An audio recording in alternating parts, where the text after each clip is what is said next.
Mic check.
Right. Good morning. Welcome back to docket number 24-1004, Attorney Nigro.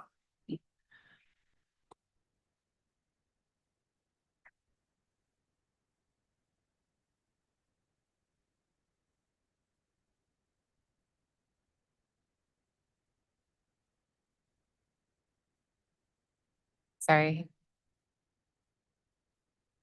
No.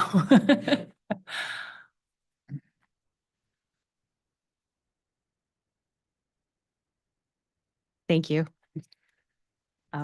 We'd respectfully request the opportunity to reserve our right to conduct a brief examination of OCC's witness, Ms. Palmer. Okay. Thank you. Okay, I will add you to the end of that panel. Other administrative matters. Good morning, Chairman Gillette. I believe in the evening, Mr. Hurwitz was able to locate the responses to read-ins P as in Peter, BB, and HH, so he can read those in whenever it's appropriate. Okay, if Mr. Hurwitz, if you can give me 1 second, I have an opening remark which might sort of apply to that. So just from the bench, you noticed yesterday that there was a lot of conferring, and I think there's been a couple of references to a chat throughout the proceeding. And as part of a panel, we understand that the witnesses are conferring, but to the extent that the conferencing is occurring electronically or with someone in the audience that is not sworn, the request from the bench is that we identify who has the personal knowledge, and specifically who the witness is, just so that the bench can assess the witness's credibility as part of the record, and we just have a clear record here. So happy to repeat any portion of that, but wanted to get that in before Mr. Hurwitz, just so we know if we're attributing these read-ins to Mr. Hurwitz or someone else. Okay. So one of them would not be attributable to me, the other two would, and I'm happy to do whatever I think appropriate based on that comment. Thank you, and I'm happy for you to read them all in. I just to clarify my remark, if there is something being read into the record that is not attributable to the person stating it, if we could just identify who it is that has the personal knowledge, so we have just a clear record here. And so I think this is what you just instructed. If I've misunderstood, my apologies. But with respect to read in P, that's the one where I'm relying on someone else to furnish me with the information, and that someone else is our compensation and benefits panel, and specifically Catherine Fournier DeCoste. Thank you. Read in P sought information regarding the make and model of the electric vehicles associated with the costs identified in OCC 779 UI Attachment 1. While that attachment includes 2 lines, there are 3 FTEs in question, and those 3 FTEs, the make and model of the vehicles they purchased, are 2 Tesla Model Ys and 1 Tesla Model 3. Thank you. With respect to read-in HH, it had something to, the question was something to the effect of where are the costs of system integrator in this rate case? And the answer is they are. We've treated them as a capital project. The supporting documentation is identified in Exhibit UI CIP 6, specifically pages 831 to 833. And the costs are reflected in our proposed revenue requirement. You can see that same project denoted in our plant model Exhibit UI RRP 3. And this specific project is denoted on tab 4.1, Excel row 199. It is the last of the row of capital projects denoted there. And then lastly, read-in BB requested information regarding 2024 legal expenses. Those are $1,448,198. Thank you. So we just have 2 remaining read-ins by my notes, X and AA. That lines up with my notes, and thank you for your statement this morning. We'll do our best to have the panel identify with whom they are conferring when they do need to confer with their subject matter experts, and thank you very much. Thank you. Are there any other administrative matters before we begin? If not, Attorney Goodman, I believe the floor is yours, sir. Thank you, Chair, and good morning, panel. I'd like to start with a couple follow-up questions from our discussion yesterday. First, regarding the proposed price floor for the special contracting policy. And to begin, I just want to make sure that before asking my question, I have a correct understanding of your testimony yesterday. So would you agree that yesterday the company testified that one, long-run marginal distribution costs represent the potential future cost of system investment to accommodate load growth? Yes, And second, the company does not incur short-run marginal distribution costs to serve an existing customer, correct? correct. So now to the question, if we could assume that there's an applicant for a special contract that is an existing customer and would maintain but not increase its demand, if the company continues serving that customer in a period when there's no load growth that would require capacity investment on distribution assets that serve the customer, would you agree that any local delivery revenues paid by the applicant would contribute to fixed costs? Yes, Thank you. Turning to the cost of service study. Yesterday, Mr. Tarian, I believe, explained that the relative rates of return are identified for the rate classes at present rates, but at proposed rates, instead, the revenue to cost ratio is utilized, correct?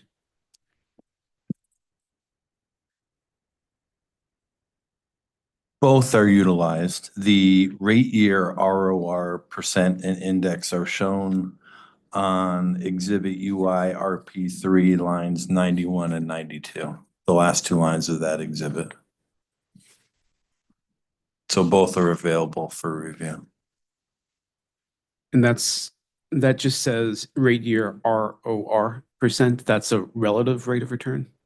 Correct.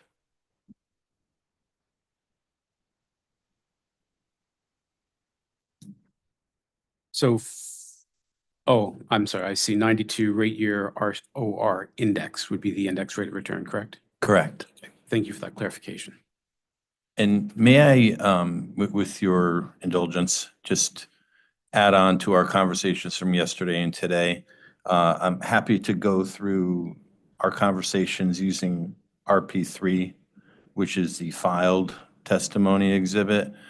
We did have a correction to this exhibit, and that is found in OCC 362 attachment 38, which modified these figures that we've been talking about to include a correction using the customer allocation, which shifted some of these results. The concept and the direction are all the same, but the numbers are a little different. So I would like to just point that out for you. Thank you for pointing that out. And would you just explain what the correction was? You said there's a change to a customer allocation?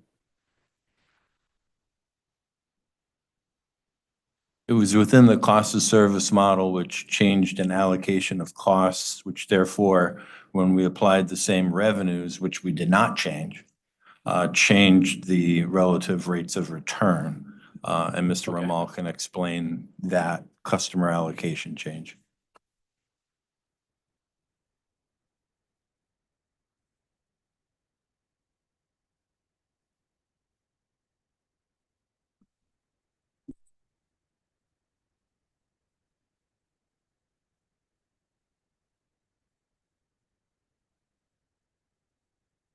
So the correction was described in OCC 362.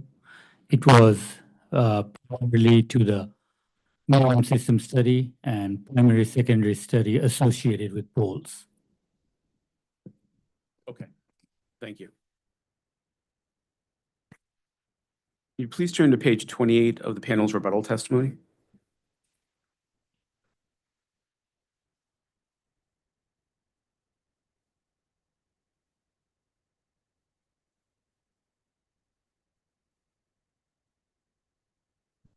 Lines 15 to 16, if you would let me know when you're ready.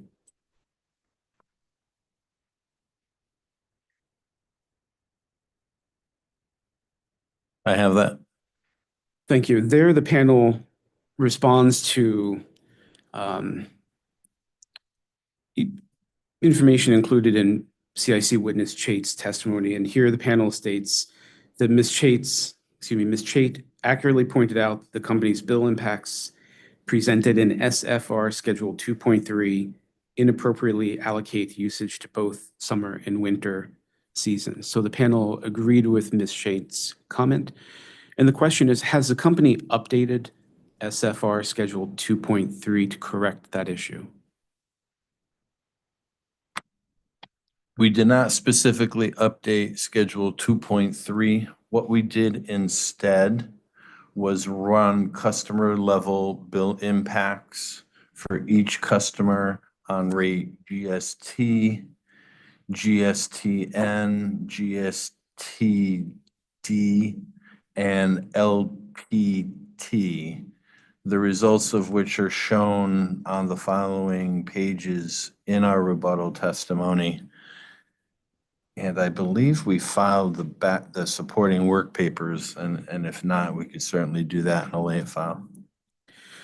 I was going to request that as a late file. So if it's not necessary because it's already been submitted, if you could identify where, I would appreciate that. Okay, so for now, we'll mark that as read in I, the supporting work papers. Double I? I'm sorry, double I, that's correct.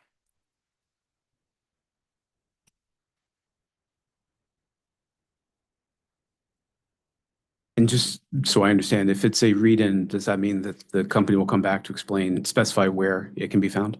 Yes, sir. And if it cannot be found, we can convert it to a late file exhibit at that time. Great, thank you. Mhm. So, Mr. Chairman, Taryn, you mentioned the charts on pages, charts 1, 2, and 3 on pages 30, 31, and 32 respectively. And those plot the number of customer bills in the classes, the rate classes you mentioned versus the annual customer level bill impacts associated with the company's proposed revenue requirement, correct? And cost allocation. Correct. And do I understand correctly that the charts reflect the differentiated rates proposed for November 25 and not the end state rates, correct? That's correct. You please refer to chart 2 on page 31 of the rebuttal testimony.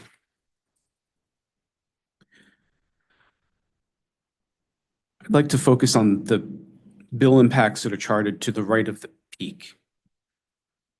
And what I'd like to understand is for those for the percentage changes represented on that right half of the chart, are there one or more common characteristics that drive the higher bill impacts? For example, if a customer has a higher demand or higher load factor or some other characteristic, would that tend to drive it to the right of the chart? Or can you not, or is it not that straightforward to determine what the driver is?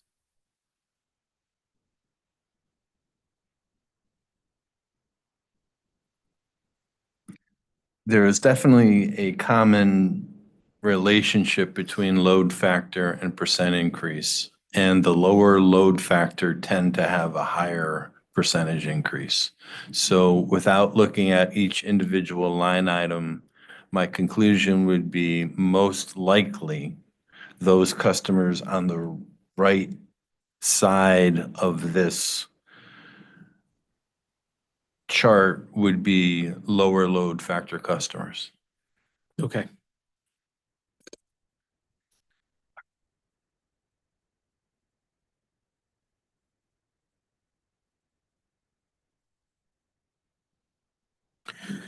So the three charts. And oh, Mr. Ramal reminds me, these are also time differentiated. So also where their consumption occurs during those time blocks would certainly matter as well. Are they also seasonally differentiated? Differentiation. Yes.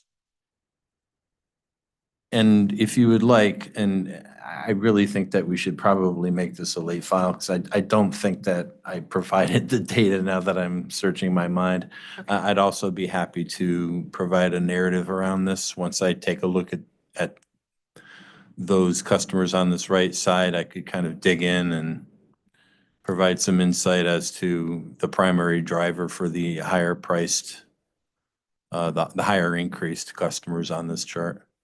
Was actually going to request something a little different as lay filed. One, the 3 charts presented on a delivery bill basis rather than a total bill basis. Excuse me, I missed the first part. On a what bill basis? Delivery or distribution bill Distribution, okay. basis. Second, if the charts could be provided on a seasonal basis as well to see what the distribution would be in the summer versus the winter. And I believe that would be it for my 2 requests for the late filed. Okay, so lay file exhibit 80, I have described as provide supporting work papers for customer level bill impacts as shown in the rebuttal testimony. In addition, present those bill impacts on a seasonal and delivery basis. Yes. Thank you.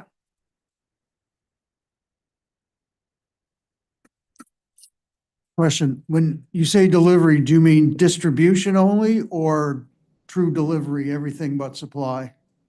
Distribution only. I mean, just to be clear, the rates that the company is proposing to change in this proceeding are the distribution rates, correct? Correct. So I'd like to focus on that. And then finally, panel, I have a couple short questions regarding the minimum system study. First, just as a general statement, would you agree that the company's electric distribution network, as it's currently operated and maintained, serves 2 purposes? 1, providing access to a safe, delivery-ready grid, and 2, meeting customers' peak electric demands? Yes, As to the minimum system that's evaluated in the minimum system study, that has to serve at least the minimal demand of all customers, correct? yes, And the minimum system necessarily reflects some amount of investment that is required to serve the demand of all customers, correct? say that again. The minimum system that's being evaluated in the study, I guess by definition, the way it's intended to be set up, has to reflect some amount of utility investment needed to build out that minimum system that's required to meet the minimum loading requirements of all customers, correct? Yes, Thank you. Would you agree that the NARUC Electric Utility Cost Allocation Manual referenced in your testimony is generally relied on as an authoritative resource on how to conduct a minimum system study? yes, it is. And isn't it correct that the NARUC manual provides that distribution plant in FERC accounts 364 through and including 368 are both customer related and demand related? Yes, it does. On page 11 of your rebuttal testimony, starting at line 17,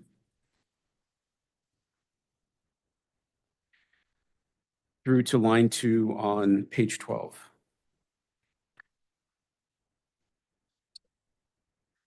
There, the panel states that, quote, the minimum system cost should be treated as providing equal benefit to all customers on the relevant system, correct? Yes, And in that statement, is the panel essentially saying that all customers benefit from the minimum system because it is meeting at least some portion of their loading requirements? yes, that's correct. Would you agree that if the utility incurs a cost to provide a service or benefit for its customers, then each rate class should be allocated some portion of that cost? Yes, That's the fundamental principle of cost-based rate making, right? correct. Thank you. I have nothing further. Thank you, Attorney Goodman. Any cross from the Attorney General? Thank you. Commissioner Karen. Commissioner Conti. Okay. I just have a few clarifying questions to clear up some of what I understood from the testimony yesterday. Back on time of use rates, if I could. So since it's been a day since we've heard this, I just want to walk through and make sure my understanding was correct. Yesterday morning, I think, or afternoon, Attorney Tanaka asked you, has the company done any research with its customers as to how their behaviors might change under various time of use rates that might go into effect? Am I correct that the testimony was something along the lines of not under various time of use rates that would require a pretty sophisticated study? And we can't actually charge customers these hypothetical rates, so we don't know how they would respond in reality. I think Correct, yes. Okay, okay. So where I got a little confused was there was subsequent testimony about customer research in response to EOE's questions, in which it sounded like the testimony was that UI had developed queries and conducted customer research into time of use options, including via contract with Concentric. Is that right? Mr. Levick, I think that might have been from you. Yes, the difference being that what we were looking at with Concentric was historical analysis. So Concentric was hired to evaluate customer usage where they converted from rate R to rate RT to identify if there was any change in their daily patterns. And the selection of customers that were chosen for this were customers that voluntarily changed from rate R to RT and therefore had the highest propensity to change their usage because they wanted to make savings using RT. However, the analysis identified that a vast majority of the customers had no statistically valid change in their usage from rate R to RT, even though these were the group of people that self-selected into that rate. So our recommendation, therefore, was that forcing an opt-out tariff would have even less change likely in customer usage based on our current tariff rates. Oh, okay, so thank you. So the customer research that you conducted and were discussing with me just now and yesterday with EOE, this is customer research into historic or existing time of use rates, not specific to the development of new time of. That is use correct, rates. because as Mr. Kolka stated, it's very hard to ask customers what they will do when we don't have exact tariffs or a way to charge them with those tariffs. And even though customers, you can tell them the price will be A, B, or C, unless that's their actual price, there is no reason for them to make a change in their consumption patterns and therefore their billing potential. Thank you. And those, that contract that you had with Concentric about that, do you have any of the details about when that was initiated or what the objective of that specific customer research was? Like,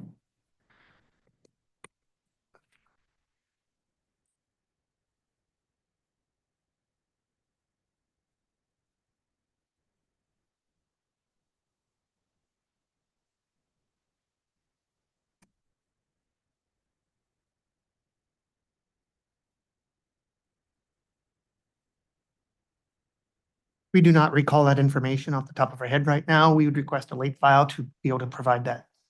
okay, thank you. So I'll make late file exhibit 81. I had a couple of follow-up questions on this, so let me just capture them all in the late file, presumably.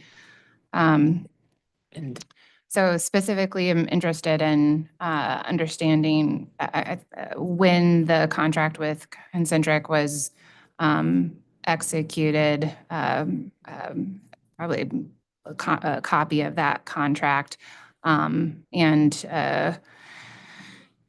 understanding the objective of that research and if that research has been documented and is available somewhere. So can we capture that all in late file exhibit 81?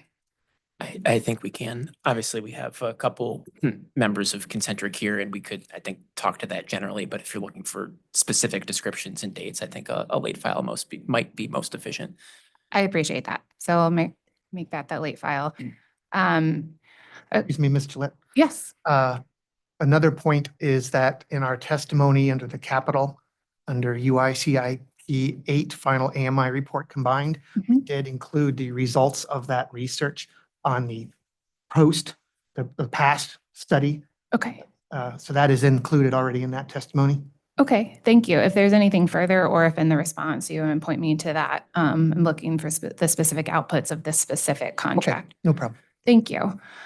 So continuing along this line, also yesterday, there was a question from Deep. I believe I'm paraphrasing, but I believe the question was that you had not asked that specific question in a customer survey based on Deep's question. If the company had an opinion on the likely customer reaction to higher summer in-state rates. Did I hear that right? I can rephrase the question. Correct. Yes, we did not survey that question.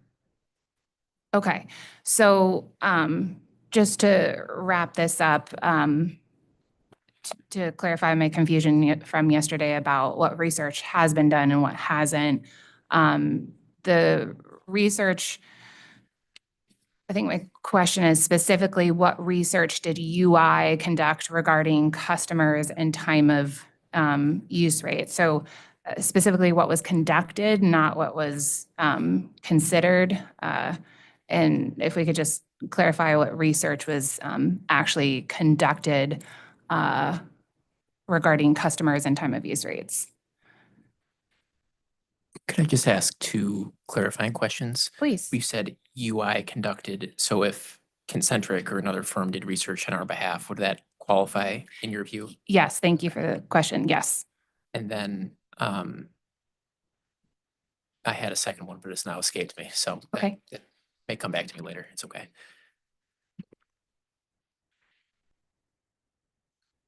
Chair Gillette, was that included as a subpart of late file 81, or was that a new question to the panel? Just sorry if I was confused on that one. Sure. It can be a subpart to the LFE or a subsequent, a new LFE rather. I think what I'm ultimately driving at, and I can go ahead and issue this as a late file because I believe I'm going to ask for a level of detail that you may not be able to speak to as we sit here. But then the final question from me is, I'm looking to understand the personnel at UI that complied with the authority's direction from 220808. Specifically, that decision, I think it was pages 241 to 242 in order number 41. We had some directives about AMI, load research, specific time of use rate design proposals. So in this response, I'm looking for a timeline of the actions taken by the company to comply with that direction, supporting documentation.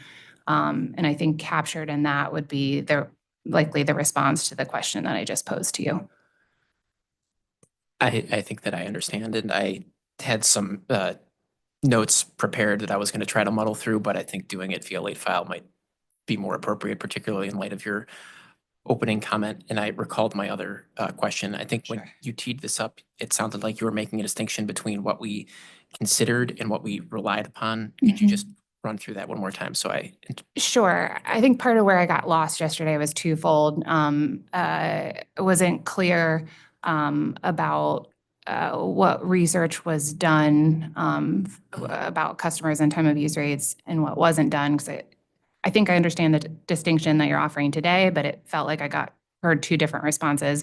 And then secondly, I went back and watched some of the playback, and it looked like sometimes the company was stating that it had considered doing research or had looked at research conducted elsewhere.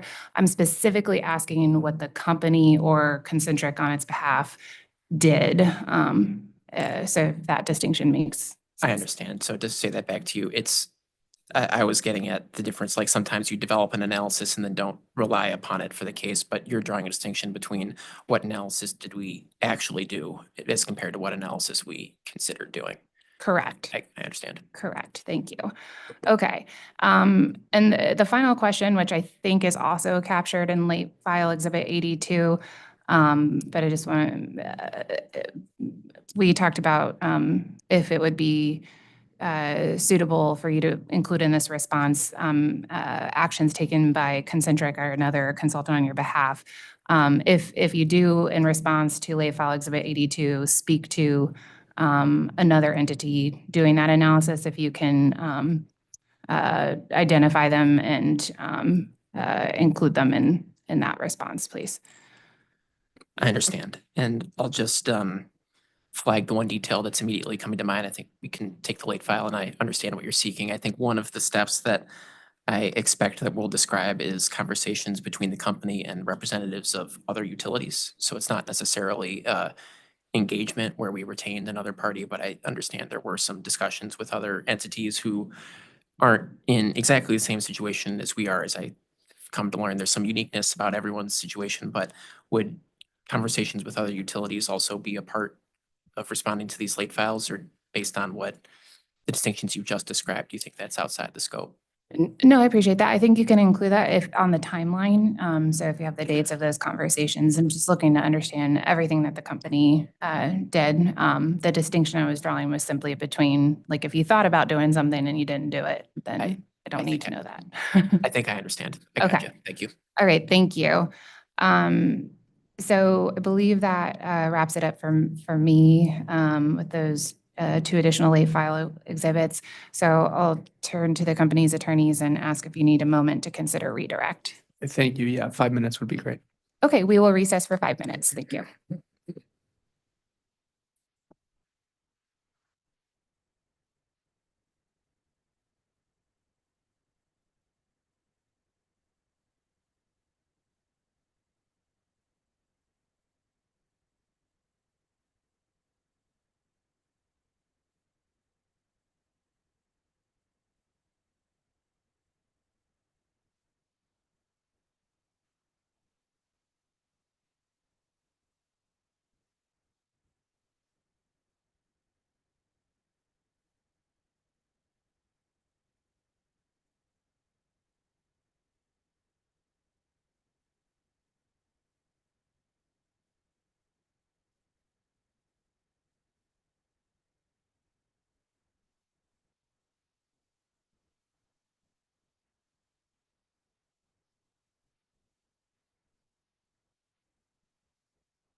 Attorney Vaughn. Yes, thank you, Chair Gillette. Appreciate the latitude and meeting. I would just brief redirect to the rates panel. Mr. Therian, do you recall cross-examination from Pure staff, OCC and others as part of your testimony in this case regarding the development of the company's rates and allocated cost of service studies in this case? I do. And could you provide any additional context regarding how the company's proposals were developed? Yeah, so they were actually developed in two parts. First was a compliance engagement, which really had nothing to do with what I traditionally do, which is rate design in preparation for a rate case. It was compliance with the orders and directives from 220808, which were extensive, as you know. There was a lot of requirements having to do with rates and time of use and allocated cost of service, in which myself and Mr. Ramal went through quite extensively with Mr. Marini from the company. And Mr. Marini very proactively, right after the decision came out, sat down with us and laid out exactly, what he saw at that time as a very proactive plan. And we got to work, almost immediately. And, I look back at the contract, which we will be providing in the late file, and that was executed back in October of 2023. And we got to work immediately on that. And the amount of AMI data that we had and the quality of the data and the amount of work necessary in order to analyze that data was challenging. And we do work with other utility clients across North America. And, we see quality data, we see poor quality data. And this is somewhere in the middle to on the good side of quality data, and it was still really, really hard to work with. So before we even got to really contemplating when to file a new case and getting into rate design, we had all of this compliance work to do. And I will just attest to the seriousness that the company took in really addressing all of the very clear concerns listed by the authority in 220808 when it comes to the issues of cost of service rate design and time use rates. Thank you, Mr. Therian. Nothing further from the company. Thank you. Then this panel is excused. Thank you. I will call up the Office of Consumer Counsel's panel, and first up for cross-examination will be authority staff, please.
Attorney Wheel or Attorney White, if you'd like to introduce your witness, please. Sure. This is Caroline Palmer from Synapse Energy Economics. She's OCC's rate design consultant in this proceeding. Thank you. Witness Palmer, if you could please raise your right hand, I'll administer the oath. I swear to tell the truth, the whole truth, and nothing but the truth under pains and penalties of perjury. I repeat that back. Sorry. No, I'm Oh, so I sorry. You like- can say I do whatever. swear. Yes. Yes, sorry. Thank you. Attorney Wheel. Good morning, Ms. Palmer. Did you sponsor pre-filed testimony and surrebuttal testimony in this proceeding? Yes, I did. Did you also sponsor interrogatory responses in this proceeding? Yes, I did. Do you have any updates or changes to those testimonies or interrogatory responses today? No, I don't. And do you adopt those testimonies and interrogatory responses as part of your sworn testimony? Yes. Thanks. And with that, the witness is available for cross. Thank you. Attorney Tanaka, please. Good morning. Morning. First, turning to page 22 of your pre-file testimony. And I wanted to ask what you primarily relied upon to make your recommendation that UI's cost classification for meters should initially be 50% customer-related, 25% energy-related, and 25% demand-related. Yes, this initial approach, as mentioned, is my proposal in the absence of of a quantification from UI of the relative benefits of their AMI meters or AMI infrastructure. And it's mainly based on the most recent analysis that I'm aware of across the country, which is Maryland, PGE's recent analysis of the relative benefits of their AMI infrastructure to their system. And that was around 50, 30 and 20, I think. And so this is a rough estimation. It's intended to be a holdover, an improvement in the current allocator approach. But I acknowledge that it's my best approximation for now. And would you agree that the cost allocation for meters under the basic customer method for cost allocation is premised on the idea that benefits can be realized when AMI technology is fully implemented and customers are educated regarding managing their peak and non-peak usage? Could you say that one more time? I heard you mention the basic customer method, which I know is my recommendation for the distribution classification. If you could just repeat the question. Sure. So would you agree that the cost allocation for meters under the basic customer method for cost allocation is premised on the fact that the idea that benefits can be realized when AMI technology is fully implemented and customers are educated regarding managing their peak and non-peak usage? Yes, if I'm understanding correctly, I do believe that the benefits that UI has cited in other dockets and in its AMI implementation plans are premised on the expectation that customers would be responding to price signals, as one component of realizing those benefits. Thank you. And turning to page 51 to 52 of your pre-file testimony, and you may not need to look at it to answer this question, but Okay. what would be an appropriate peak to off-peak ratio for a critical peak pricing rate, in your opinion?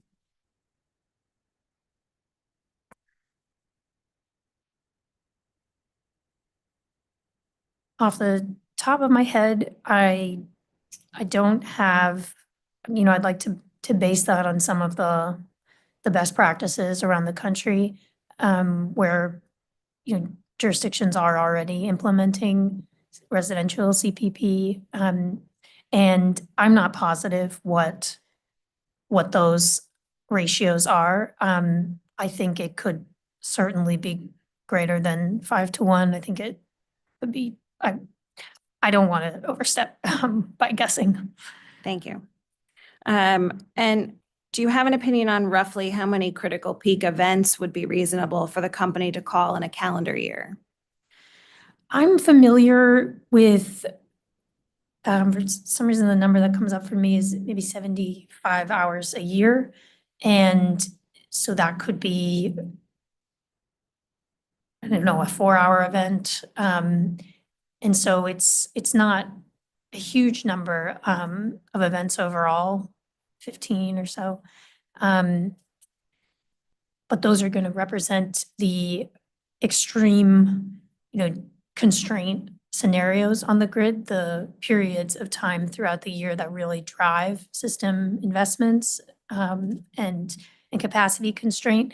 And so the CPP rate is very targeted in that way to individual events that can be predicted, whereas a TOU rate is based on average load patterns and system constraint throughout the year, but not specific to those, say, most constrained 75 hours.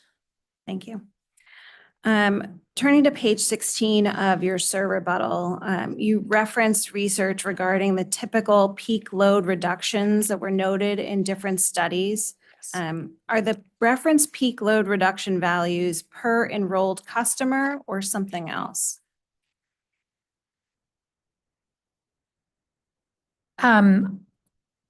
I could and should confirm this, but I think it is from the group of participating customers as a whole. Like as in a program evaluation after the fact. Okay. And do you have a suggestion as to how the authority might compare rates that achieve high peak demand reduction per customer and low enrollment versus rates that achieve low peak demand reduction per customer but high enrollment? Could you repeat, did you ask for a suggestion of how to compare potentially those scenarios or those kind of rates? Correct. How one might best compare rates that would achieve one versus the other. So two sets of rates, one set of rates would achieve high peak demand reduction per customer and low enrollment. Another set of rates might achieve low peak demand reduction per customer and high enrollment, and what criteria or what evaluation you would recommend to compare those two sets of rates. I believe that the analyses I cited, and again, I would like to double check this, that they have a kind of standardized or could have a standardized approach to that comparison, essentially measuring the average, actual capacity reductions or energy reductions, although I think capacity is what matters there, of the participating customers, and that can allow for an apples to apples comparison, which is what some of the comparison I made in my testimony and interrogatory responses. I also think that there might be some more intangible measures of comparison. For example, just behavioral change among customers, the high participation but low load shifting might be the initial stage of one of these moderate TOU rates. It's the first time perhaps that customers have been exposed, and they're just unfamiliarity of a time varying rate. It's a real new headspace probably for customers. So I think that there are still benefits like that to the lower load shift but high participation rate. But then, of course, the benefits that the power system benefits that we're seeking in the ultimate goal being that load reduction and therefore system cost reduction. And I think that can be quantified. All right, so fair to say that what you refer to sort of as a first stage might be something that would be tracked long-term to ensure that it is continuing to influence customer behavior and change load. So sort of the long-term the long-term tracking might end up with a better benefit than a short-term, low enrollment, but moderate benefit. I'm not sure if it would end up with a better benefit. I mean, it could if customers adapt over time, and I'm sorry if there's feedback, and become willing to partake in one of those higher, more robust rates with a higher on to off-peak ratio, in the over time. But I do acknowledge in the short term, especially, that those opt-in more robust rates will capture the customers who are already ready, to shift load and participate, and are an important complement. All right, turning to pages 16 and 17 of your pre-file testimony. I think you said the minimum load carrying capacity classified as customer related and allocated on customer count should be credited to the class, reducing their demand costs to reflect only the capacity above the minimum system level. So could you describe at a high level how this suggestion might be implemented based on your understanding of the company's ACOS model? Yes. And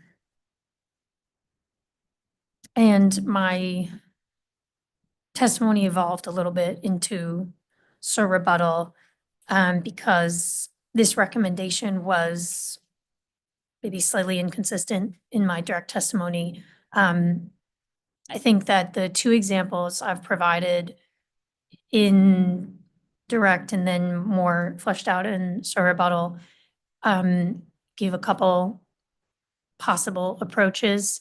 I described what the utility National Grid has proposed in its New York jurisdiction, which simply allocates no demand-related cost to the, essentially, its residential classes, and I believe it's one of its general service classes as well.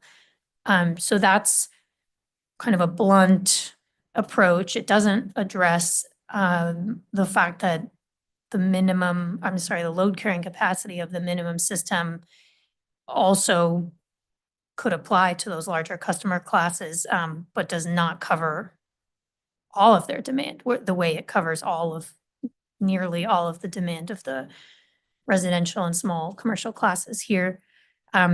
So just to summarize that one approach in National Grid New York is simple and simply just says these smaller classes don't need to pay for the demand portion of that system because they've already paid for it through a portion that's been called customer related.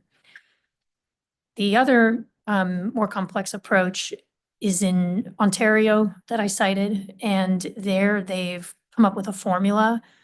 They use similar allocators as proposed here for allocating those demand-related costs. They use a non-coincident peak measure. And what they've proposed to do is credit each customer class for a portion of its non-coincident peak demand. I think the formula was 0.4 kilowatts for every customer connection. So 0.4 times number of customers, basically, and that's the demand credit. So that addresses all of the customer classes, but I'm assuming they had a stakeholder process or some kind of procedure for establishing that I recognize isn't available in the timeframe, of this proceeding. Okay, thank you. Can you tell us, based on the information that you do have, how the company might calculate the total peak load carrying capacity of the minimum system? Well,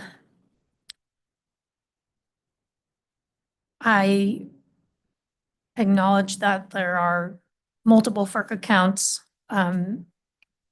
encompassed in the minimum system, and that only I asked the company to provide the capacity of each of each infrastructure component. And the only one that was readily available in, a kilowatt or kVA measure was the transformer. That has a 25 kVA capacity.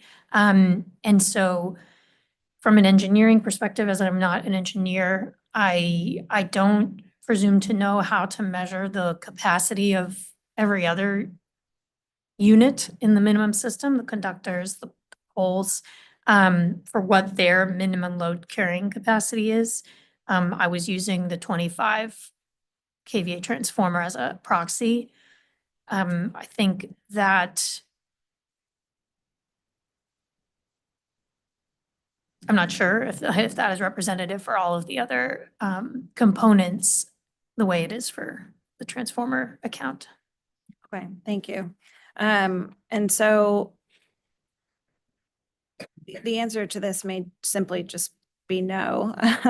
But would you be both willing and able to provide a late file exhibit which would update UI OCC 9 attachment 2 to use the minimum system method for primary and secondary and credit the minimum system's load carrying capacity for each customer class when assigning demand allocators, and update to table 1 with relative rates of return? And I can repeat all of that if you need to pull up UI OCC 9 attachment 2. And is it updating my table 1 at the end there, or UI's table 1? Or is table 1 within that attachment that you just mentioned? That the last part was to update your table 1 with the relative rates of return. Oh, right. And could you just, maybe I don't have to pull up the attachment. Could you just describe what that is, attachment is? For UI OCC 9 attachment 2? Oh, that sounds like it's my own filing. Yep, I think that's my work paper. Okay. Well, oh, thanks, Tom. Yes, this was, I recreated their revenue allocation. So I can repeat that if it would be helpful for you to think through whether you could. I don't think I need repetition. Thank you. I'm just thinking through my inclination and my primary recommendation is probably that in this instant proceeding, that UI credit those smaller classes entirely for the demand component of the minimum system, and that their time is spent to develop a crediting formula for all classes moving forward. But I recognize that your request is to think through a crediting approach to all classes now.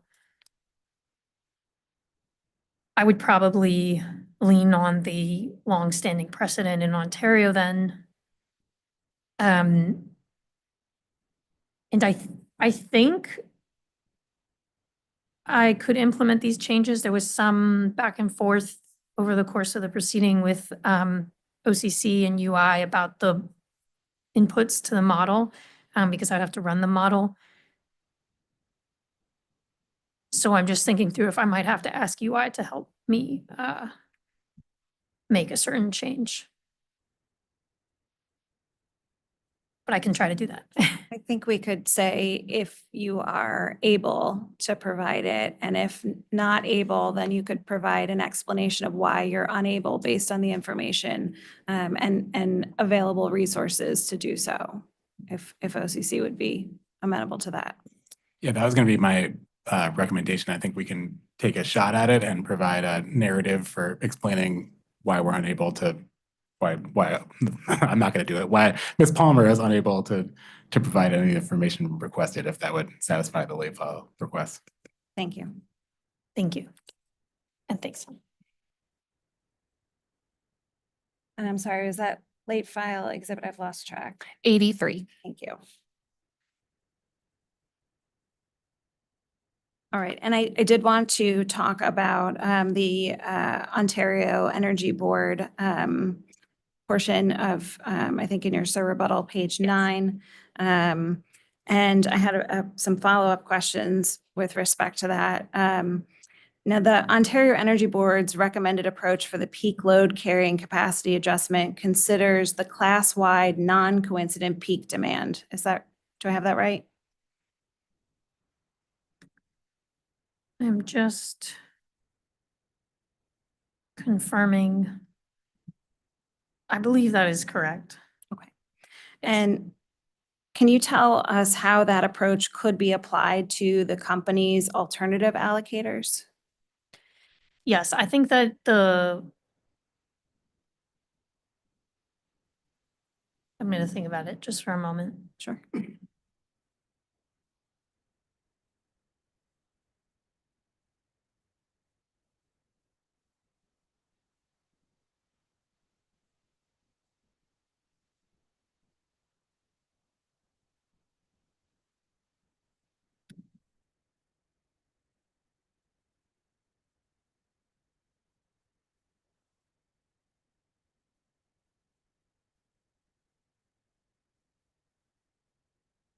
Not recalling the exact step-by-step process followed to result in the company's alternative allocators. I know that there are a measure of, class contribution to the different feeder peaks at different times. And so I think that they are still demand-based.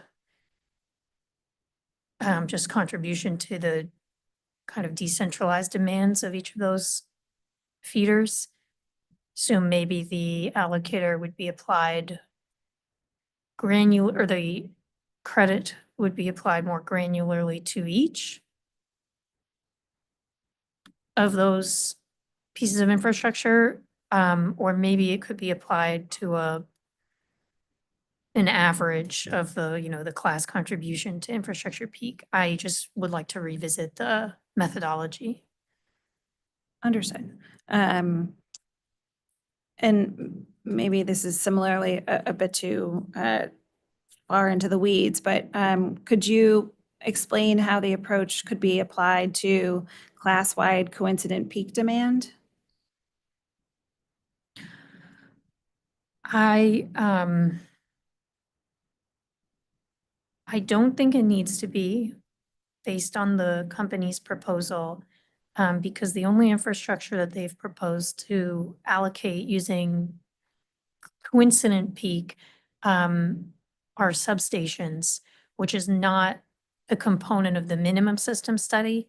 And so it doesn't have this same double counting problem that the minimum system accounts have, in which, customers have already paid for their demand use through what's being called the customer component of the minimum system. Okay. And the Ontario Energy Board approved a generic PLCC adjustment of 0.4 kilowatt per customer. Does that sound correct? Yes. And could you tell us how UI could calculate an adjustment value?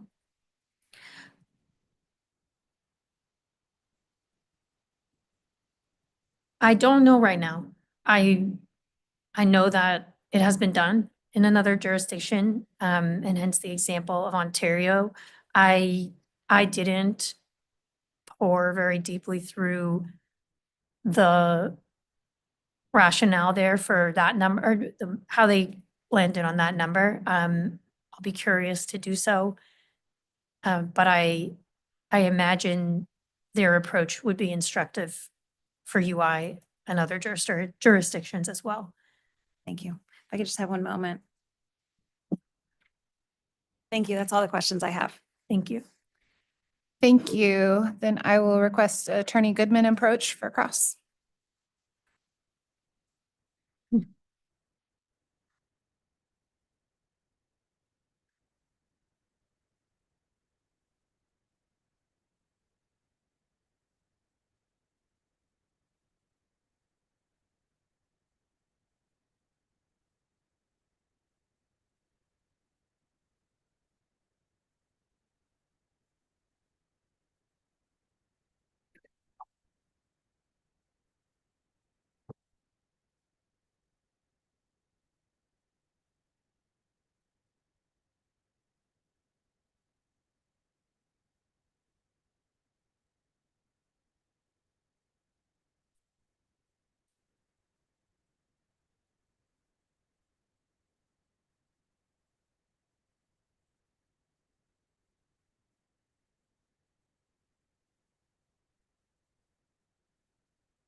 Good morning. My name is Jay Goodman, and I'm appearing today on behalf of the Connecticut Industrial Energy Consumers, or CIEC.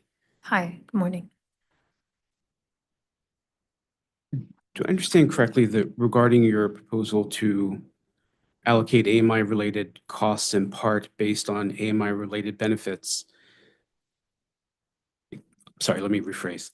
Do I understand correctly, your recommendation is to consider AMI-related benefits when determining how the AMI costs should be allocated? Could you just, or I'd just like to go to that part of my testimony, so just one moment.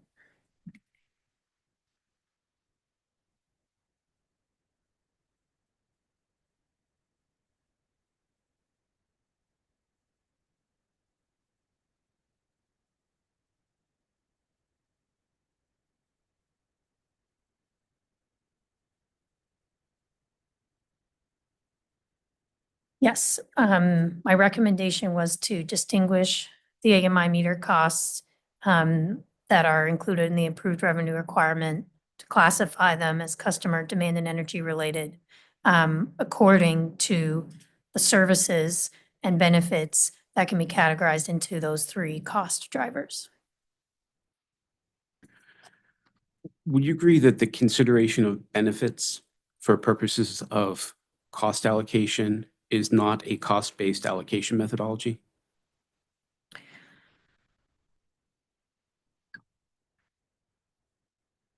Not exactly. I agree that the principle of cost causation is fairly universal. I mention it in my testimony, as does UI. But that in this case, benefits are kind of the other side of the coin of costs. It's how UI has justified the costs of its program is based on the benefits it will provide. That's the reasoning for which the authority approved the AMI investments.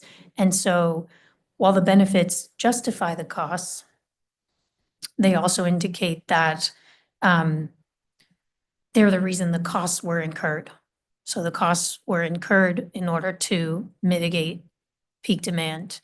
Costs were incurred in order to reduce energy losses. And so in this case, I think the benefit and cost are fluid or related. You're familiar with the NARUC Electric Utility Cost Allocation Manual, correct? Yes. And that manual provides guidance on how cost allocation should be conducted, correct? Yes, has recommendations for two methodologies. Do those recommendations include the allocation of costs in part based on consideration of the benefits that might be enabled by those investments?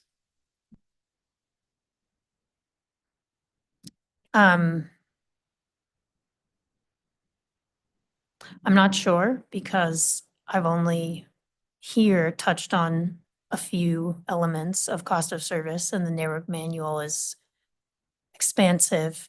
I would note that the NARUC manual is from 1992, and that 30 years ago, a lot of the technologies that are available on our modern power system were not available at that time, and that technological and policy change have dramatically affected cost allocation, utility investments, the reasons for utility investments, the reason for system change since the NARUC manual. So if it happens that NARUC manual does not frame things in this way, I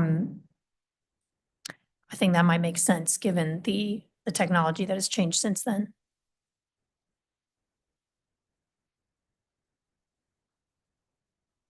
Would you agree that meter costs are not driven by energy consumption? What do you mean by that?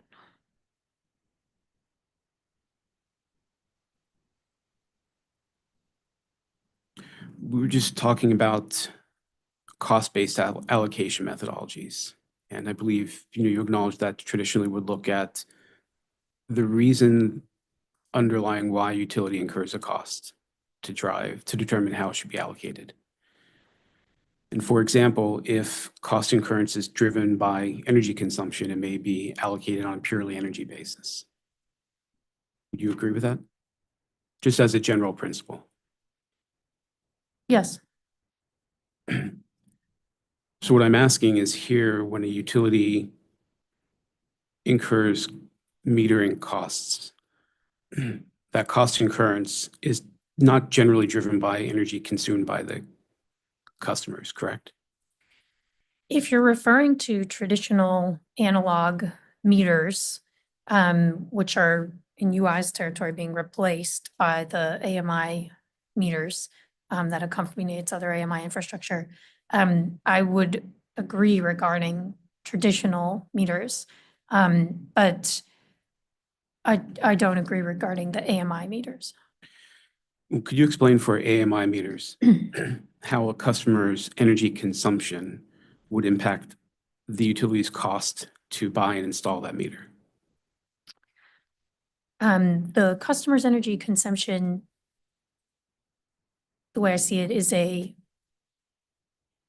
system cost driver, and the AMI meter in part has been approved and installed in order to reduce that customer, or more broadly, customers, the power system's energy usage because of the line loss reduction, voltage control, some of the other benefits that I cited, services I cited in my testimony. And since that is the reason, partly the reason why the AMI investments have been permitted and made, then I see them as partly energy related. I understand your argument that that's why you think they are energy related, but that cost is not driven by the amount of energy consumed by the customer, correct?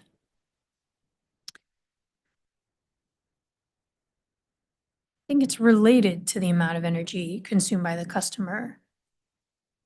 The amount of line loss on the system corresponds to the amount of consumption at each customer connection.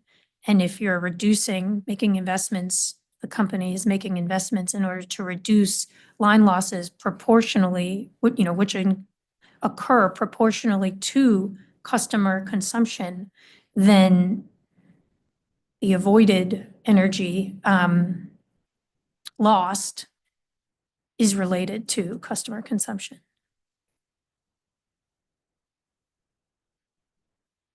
Are there other costs that you propose to allocate based in part on evaluation of the benefits that might be associated with those costs?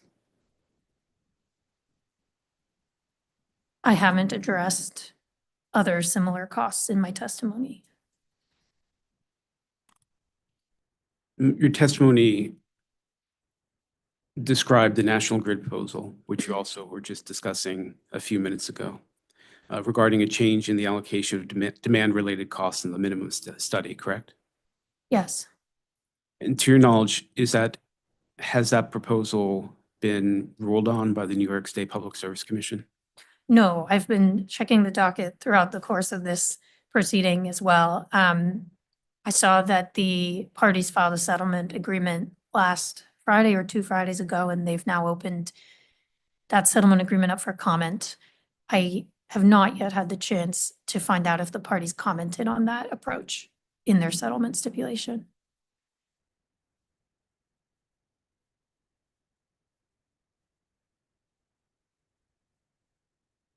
Thank you. I have nothing further. Thank you. Thank you. UI.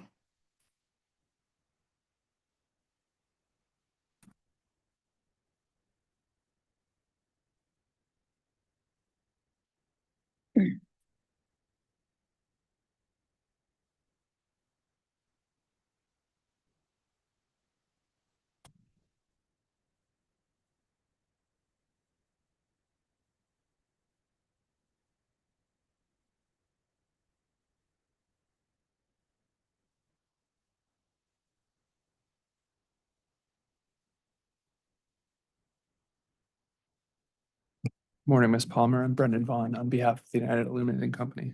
How are you? Hi, doing well, thank you. Good morning. As part of your preparation for this hearing, did you review exhibits, or did you review the company's testimony on its allocated cost of service study, Exhibit UI BR1, the company's testimony on rate design, Exhibits UI RP1 and UI RP Rebuttal 1, and those testimonies accompanying work papers and exhibits? Yes, And did you also review the company's responses to interrogatories issued by OCC, sponsored by Mr. Ramal, related to the allocated cost of service study and rate design? yes, Thank you. Could you please refer to your direct testimony at page 11, lines 9 through 11?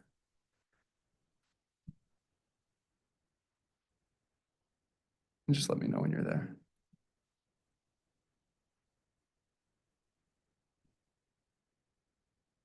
yes, I'm there. 495. Yes, And based on those figures, what is the average number of customers per line transformer?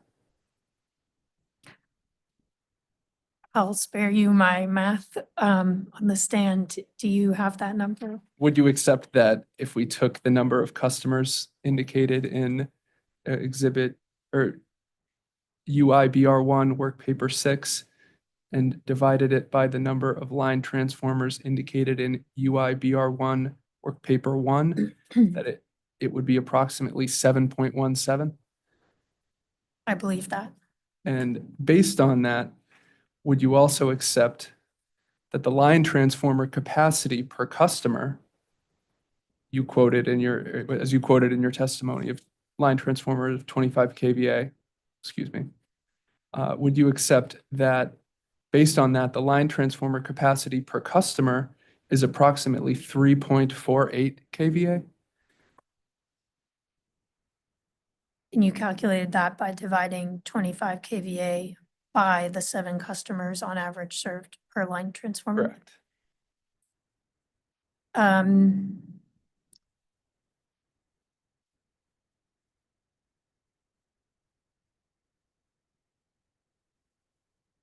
Yes, I think that that is the average. Thank you. And based on that, would you agree that the 3.48 kVA that we just calculated per customer is the correct number to use rather than 25 kVA when assessing what percentage of a customer's load can be met by a 25 kVA transformer?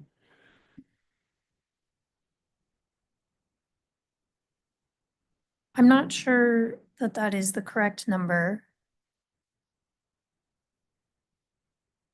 because those transformers are shared infrastructure. They're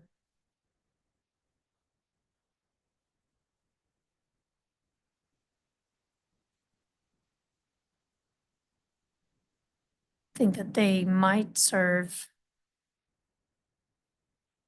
different customers' demands at different times, which could certainly exceed the 3 point something that you calculated. I think that the broad average of number of customers served per transformer probably dilutes differences among the customer classes. And that I'm not sure that I would broadly apply a company-wide average in that way. Thank you. Please refer to your direct testimony at page 17, lines 16 and 17.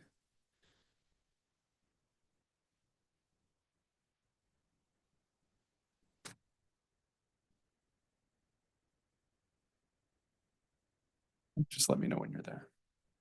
One Sorry, moment. Attorney Vaughn, that was the initial. Yes, initial testimony. Excuse me. Thank you, Attorney Vaughn.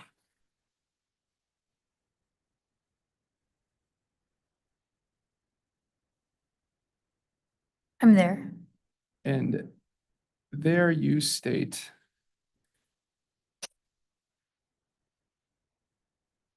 that you discuss the costs of sub-transmission trunk line, upstream, or backbone primary feeders.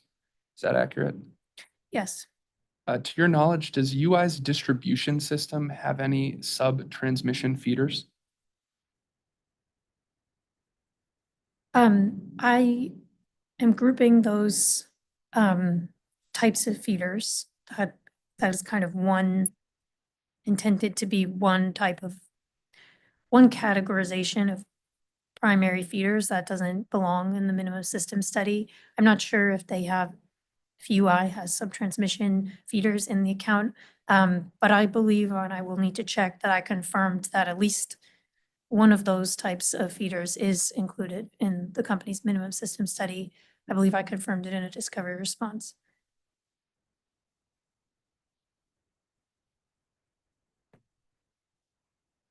And thank you. I'll just And- see if I cited it earlier for one moment.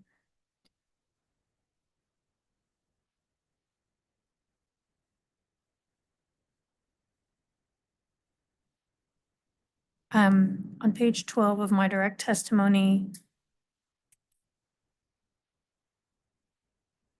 line 15, I say, for example, plant accounting data does not distinguish sub-transmission feeders. And I've cited to OCC 658, so I need to locate that. But I think that is where I asked that question. And thank you. While you locate that, would it surprise you to learn that there are no sub-transmission feeders on UI's distribution system and that all feeders on UI's distribution system are 13.8 kV or below? No, that Thank- doesn't surprise me. Thank you. That's all I have. Thanks, Tom. Yes. Thank you. Attorney Nigro. No questions. Thank you. Commissioner.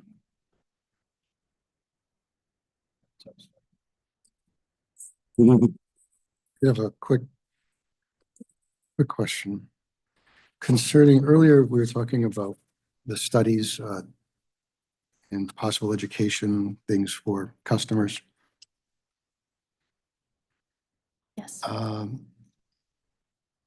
Have you seen or are you aware of any behavioral economics studies that have been done concerning time of use rates and customers' acceptance or rejection of them? I know that I've seen studies like that. It's been a little while. I guess I'm just asking, do you see a value in pursuing something like that? Because human nature is what it is, and it tends to do things that people don't necessarily expect them to do when we're trying to change behavior. And I just want to be sure that if we're trying to change behavior for an exceptional cost, that we actually change behavior. And some of the incentives we may put in or may not put in may have a counterintuitive effect. I'm just asking, should there be more of a behavioral study concerning adoption of time of use? Do you mean in particular to UI's customers and territory and or in general? That's a good distinction. There might be a difference for UI's territory specifically, although they do have a rather interesting mix of demographics. So maybe, really sorry. Probably in general, cover as much as one can. I'm definitely, I believe what you might be getting at is the behavioral economics around opt-in and opt-out, and I am aware that studies have been done Appreciate on that. that behavior.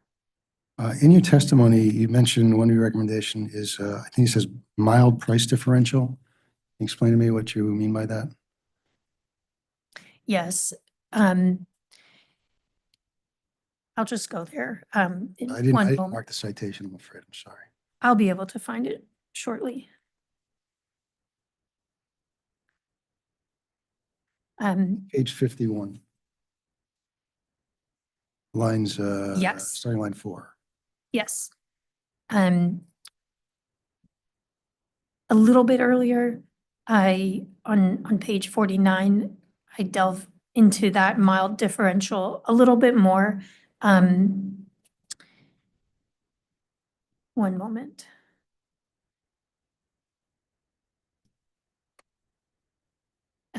And essentially, the idea behind that recommendation is that I have a concern that transitioning all customers onto a TOU rate that they may accidentally or intentionally stay on with a high price differential initially could cause rate shock. You know, it could really drive up their summer bills.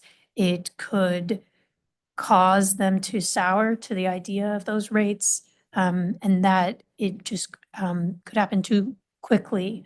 And so the recommendation is to begin with at least a lower price differential or difference between the on-peak and off-peak price of the proposed TOU rate. Understood. Let me just finish with this. Let me ask you this. Does that create a condition that is the gradual of the Aesop's fable, the frog in the water pan, where the heat is slowly increased and before he knows it, hey, I'm boiling. Does it actually create the condition of behavioral change that we're looking for, being so gradual? And I get the point of not wanting rate shock either. It's sort of a one against the other. Yes, I think I'm hearing your question as possibly two different things. Were you saying that potentially customers would stay on the mild rate and then continue if the rate became more robust and potentially suffer harm there? Not change behavior, essentially. Okay, and just get used to Right. these higher prices, but not do anything about it. I would hope that with an accompanying education campaign to keep customers aware of the possibilities available to them for load shifting, of the bill impacts, the bill benefits they could stand to gain by load shifting if they're capable. That hopefully that combined with the price incentive would begin to adjust behavior. And then for those that, you know, medically vulnerable or low income, that there should be exceptions for those customers who would really be harmed. Okay. All right. Thank you. Thank you, Madam Chair. Appreciate that. Thank you. Thank you, Commissioner Conti. Good morning. Hi. Are you aware of any other jurisdiction where time of use peak hours are set in state statute?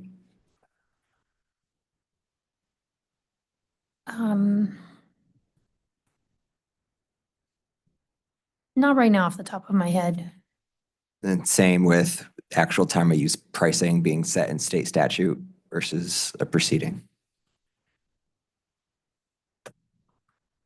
I know, I believe that in Missouri there are efforts, although I'm not sure it's moved through to a signed, signed legislation to dictate the allowed price differentials, but I'm not aware of the rates themselves being set. Is there an inherent advantage or disadvantage on the time of use peak hours being set in statute versus through the regulatory process? I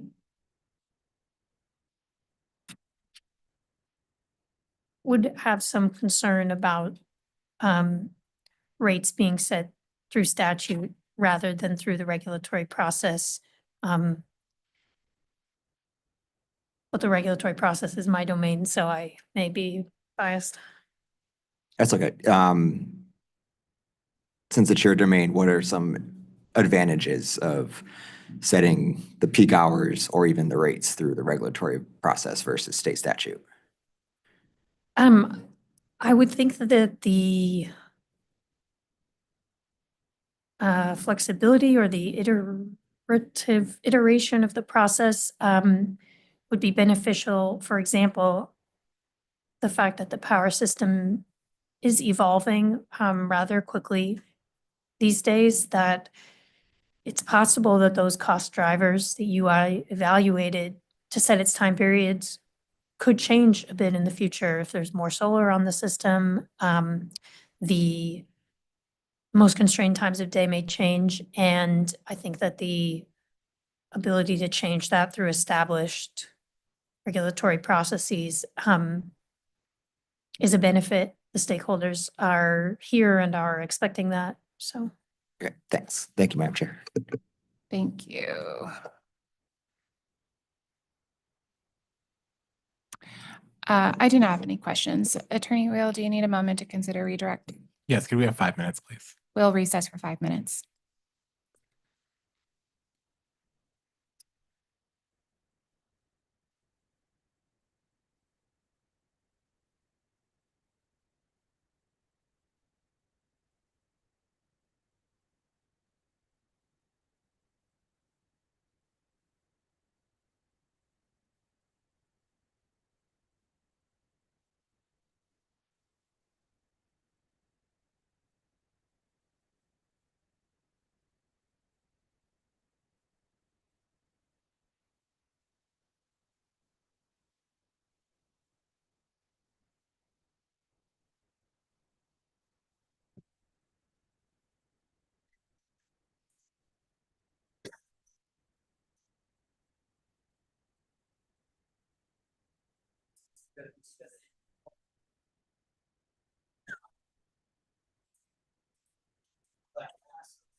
All right, if we can come back together, go back on the record, Attorney Wheel, any redirect? Yes, just some brief redirect, please. Okay. Ms. Palmer, do you recall during Pura staff cross, you were asked some questions about the peak to non-peak ratio to be used for critical peak pricing? Yes. And do you recall responding that you would have to look at the kinds of ratios that are used in other places that have adopted that kind of pricing model? Yes. Would you be able to look into that and provide those kinds of examples as maybe a supplement to your testimony in this proceeding? Yes. Okay. And do you recall questions from Commissioner Arconti pertaining to the difference between legislative and regulatory standards for setting time of use rates? Yes. And do you recall responding that one benefit of a regulatory construct is flexibility? Yes. Do you think if Pura were to adopt your general recommendation in this case, do you think it would be best practices for Pura to kind of keep an eye on the time of use structure on a moving forward basis? Yes, as I mentioned, there are factors that could make it very beneficial for Pura to have the flexibility to revisit the reasonableness of time of use rates. That's both regarding power system changes that could affect the appropriate time periods, seasons, and those kind of cost-driven elements of the rate. And also the other element that merits flexibility in rate setting is the customer response. The potential evolving of the rate that we discussed as customers become more familiar. And so those are, that's the other element of flexibility that is very important on the regulatory side. Thank you. So Chairman, that concludes our redirect. I did just want to add, as Ms. Palmer indicated, we would be able to supplement her testimony with the requested information if that'd be helpful. I'm not sure whether you'd want to structure that as a late file or if we just file that as a supplement. One moment, I see Attorney Vaughn has approached. I have, yes, and I would agree. I think that if she can do it as a late file, which would give us an opportunity to cross-examine her on that, that would be our preference. If she were to supplement her testimony, I think that we would need the opportunity to provide some sort of rebuttal to that. So I think a late file would probably be the most appropriate, and otherwise we would object to that. But I think as a late file, that would be acceptable. Okay, very good. I will mark that late file exhibit 84. Thank you. And just, probably doesn't matter, but for the record, I wasn't actually envisioning, from my perspective, a supplement we would still be happy to take cross during a late file hearing on a supplement, but sure, we'll take that as a late file exhibit. Okay, Thank you. thank you. Attorney Vaughn, yep, okay, thank you. All right, witness Palmer, thank you. You are excused for now. Thank you. Thank you.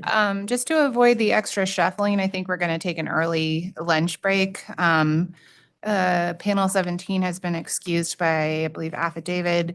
So when we return at 12:30, we'll be on the company's poll attachments panel, and the Office of Consumer Counsel is up first to cross. Thank you.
Okay.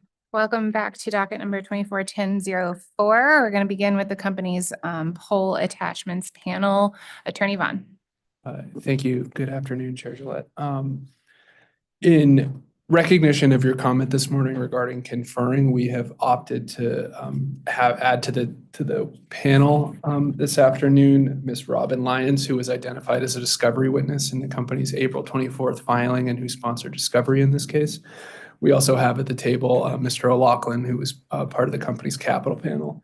And I believe Thank Mr. you. Hurwitz is also available just to try to minimize on conferring. So with the exception of Ms. Lyons, I believe the witnesses have been previously sworn in and adopted their material. So I'll just ask the panel members to please state their full names and positions for the record.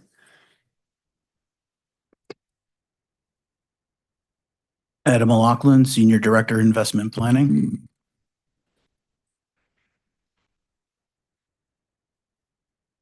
Mark Holka, Manager of Pricing.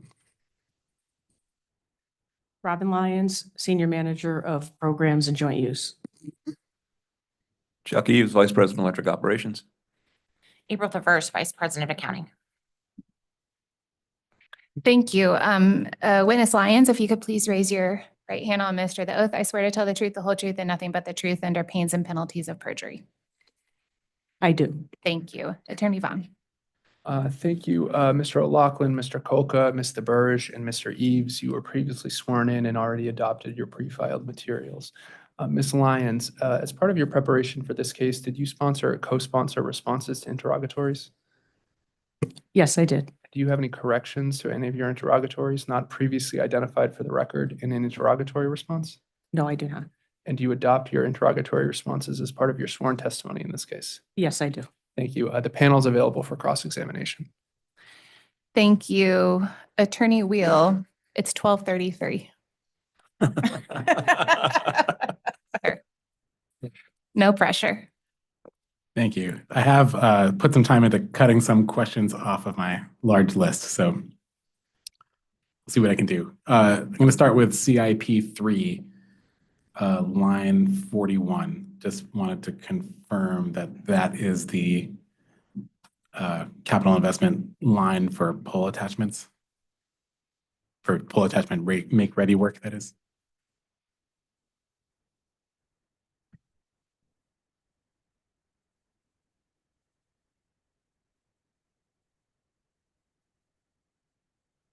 Sorry, Mr. Wesley, IP3, SIP3, what line? Line 41, labeled UI make ready CAP. Yes, it is. Thank you. Can you generally explain the pull attachment process and how UI incurs costs for in this line for third-party make ready? So at a high level, third-party attachers will submit applications to attach to our polls. In response to that, we do an engineering survey to assess the impact of that. There is a temporary attachment process that they can leverage so that the time spent in doing those assessments do not impact their ability to conduct business. We will assess the pole line, its structural integrity, the clearances, and we will identify work that may need to be done in general. Over 80% of the poles that we look at are okay. The remainder requires some level of work, be it guying, movement of conductors on the poles to attain the clearances that we need. Okay. And guying, is that like, those are those cables that are attached from the poles to the ground? Correct, that hold the pole structurally. Okay. CIP 4, page 320.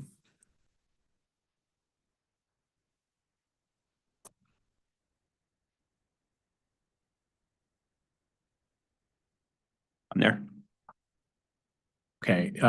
In the box that's labeled project scope, it says the estimated CapEx requirement for 2024 is 10.8 million. It also says that number is based on the historical average annual spend from 21 to 23.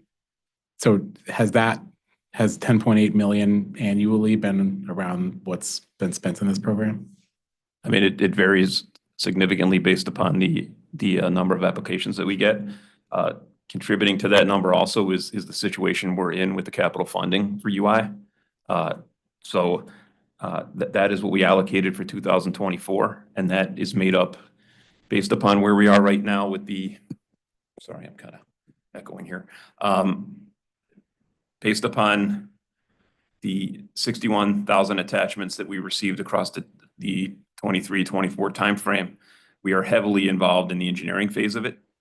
So we're dedicating a lot of that capital to the engineering component to identify the work, and then the remainder to moving the construction forward.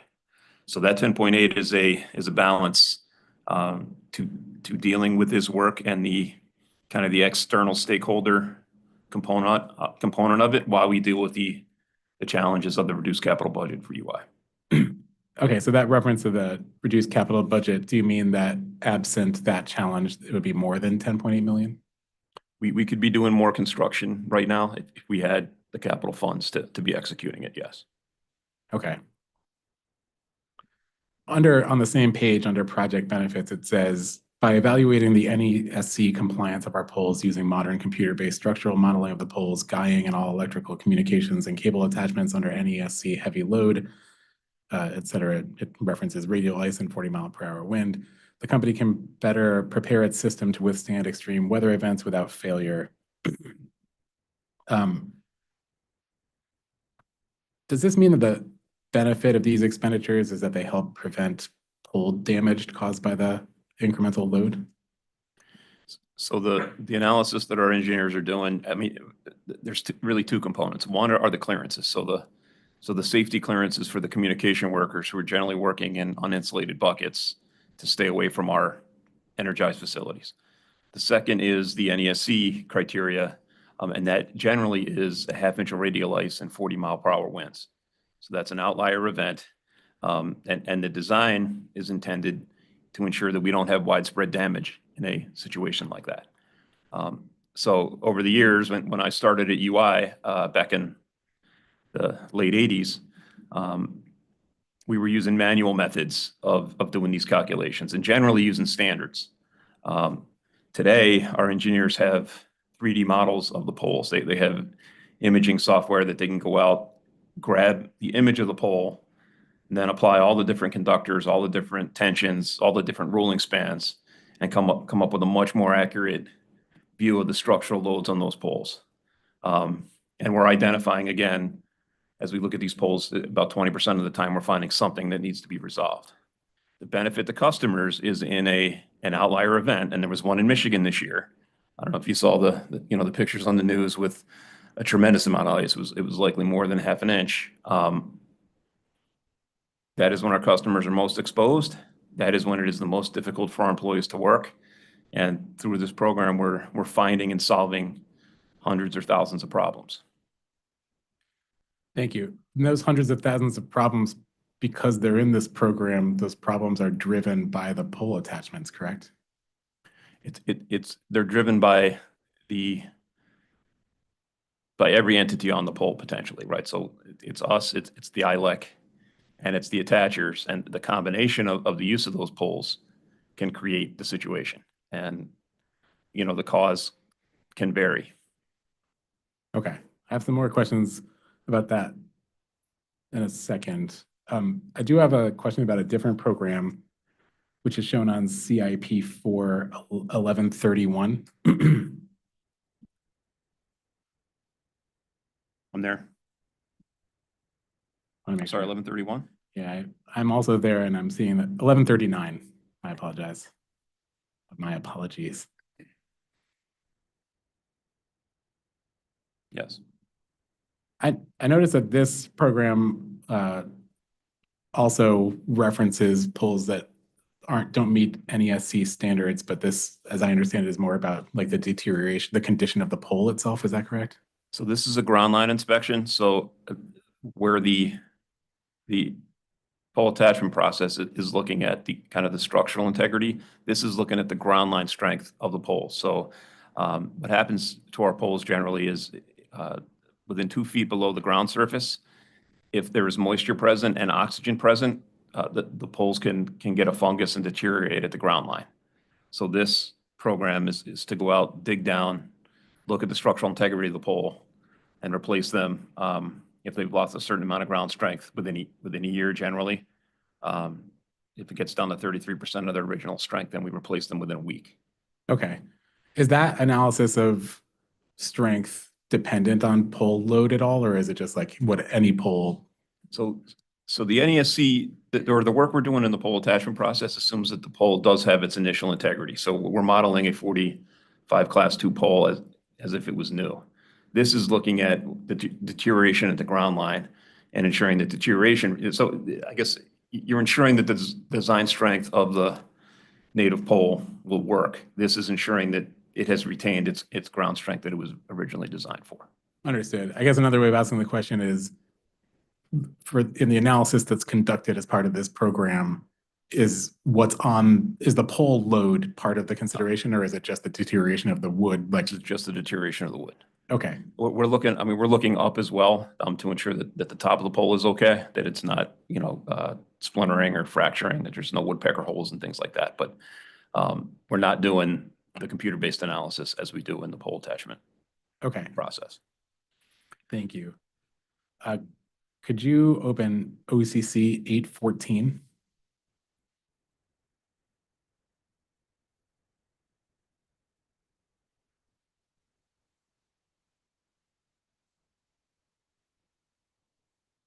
I'm there. So this response says if the attacher and its new attachment is the cost causer of the pole replacement, then the attacher would be billed for the work. How does the company determine who is the cost causer of a pole replacement? So the simple path would be that we get an application, we go out, we do the analysis of the pole. If the pole is non-compliant before we've applied the attacher's attachment, then we would resolve that issue. If it's okay before, but then the attachment creates an issue that we can't resolve otherwise, then that attacher would be the cost causer. Okay. Is it this is maybe a legal concept that I learned or I talked about in law school, but it's not a legal question, but is it kind of like a but-for standard, meaning if the issue wouldn't exist but for the attachment, does that establish like that the third party is the cost causer? I believe that applies to that but-for comment applies to what I said. We would check it before they showed up. If it was okay then, and was it okay, once we applied their attachment outside of other solutions that could fix it, then we would assign them as the cost causer. Okay. What's the average cost of a pole replacement? That can vary widely. We generally use a rule of thumb of $7,500. Okay. But that can vary very widely depending what's on the pole. Three-phase junction or, something with significant equipment or closer. So by very widely, do you mean it can be like significantly less or more than $7,500? So a straight line single-phase pole versus a three-phase pole with a heavy corner, 3 or 4 aerial cables on it crossing, Route 5 with a lot of telecommunications. Could take a significant amount of time, require multiple crews, multiple derricks to hold the pole because of the structural forces involved. So, yeah, there's a wide range of cost and effort in replacing a pole. Do you know like the cheapest it can be to replace a pole? Rough, like the lowest cost? Are we getting down to just like a street light, a little street light pole would be probably less than $1,000. Okay. And that would be a pole without pole attachers on it?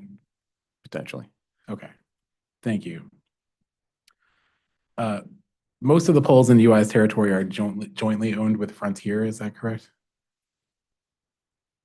Yes. Do you know like roughly the percentage of jointly owned poles? So we're the custodian on more than half, they're the custodian on less than half, and then there's a range of 100% UI poles that are at a small percentage. Okay. Can you explain generally the custodian arrangement and the responsibilities for UI and Frontier jointly owned poles?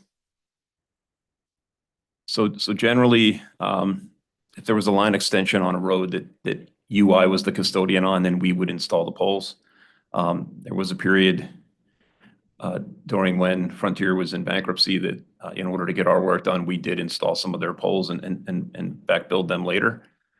In general, we will, if it's a pole that UI is custodian on, we will install the pole. We will bill them for half of the pole cost, which is generally $325, and they will do the same with us if our work requires them to install a pole on our behalf, or they install a pole for work that they're doing, and they're a custodian and we're joint owners, they will bill us. So there's a reciprocal billing process that Ms. Lyons oversees. Okay. How does pole ownership or pole custodianship more specifically affect the pole attachment request process, if at all?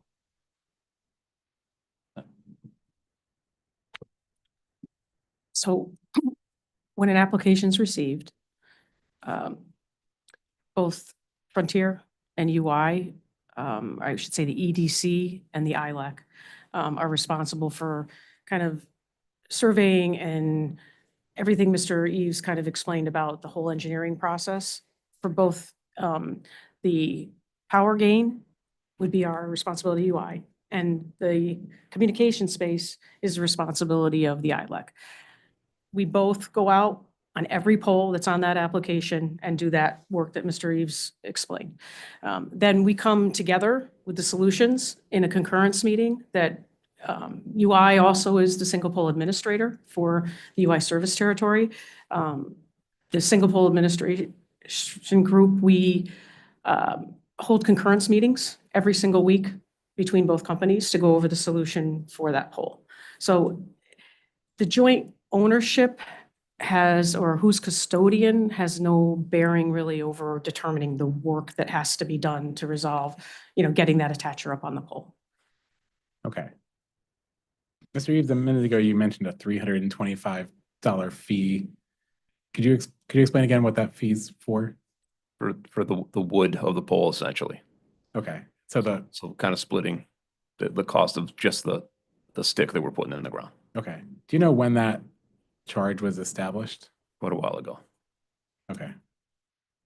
Do you know if that still reflects the actual cost of the stick that gets put in the ground?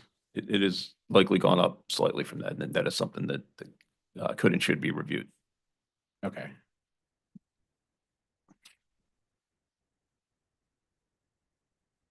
When it was established, is it your understanding that generally, I mean, I assume it wasn't exactly $650 for a pole, but did that generally reflect the cost of a pole when that fee was established?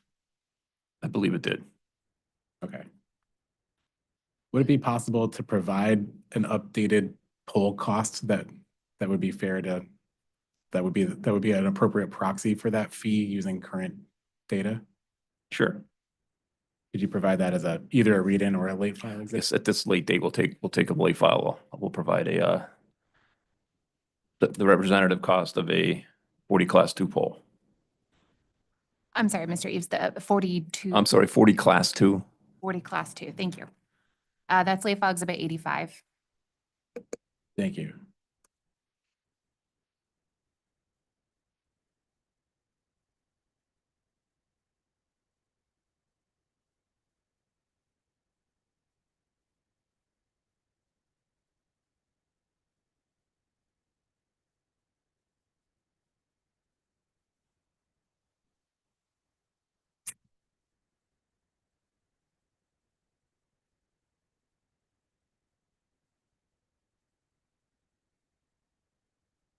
I'm sorry, I'm ready. If you're waiting for me, I'm ready. No problem.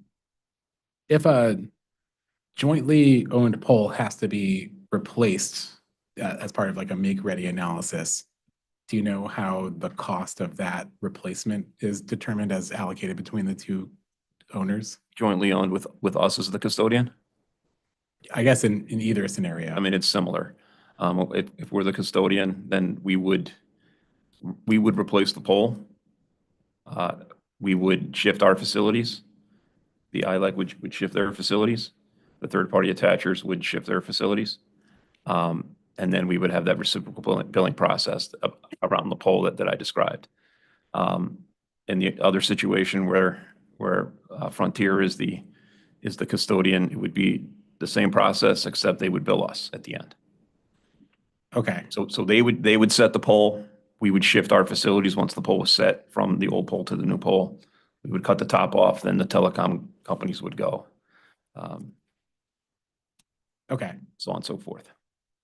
And in the make ready line item, plant line item that we talked about before, is that what goes in there? Is that the cost of replacing the pole if incurred by UI, and then also the cost of shifting facilities? So the make ready plant item is the engineering around the poles, and it's the capital work that we executed on the poles for a variety of reasons.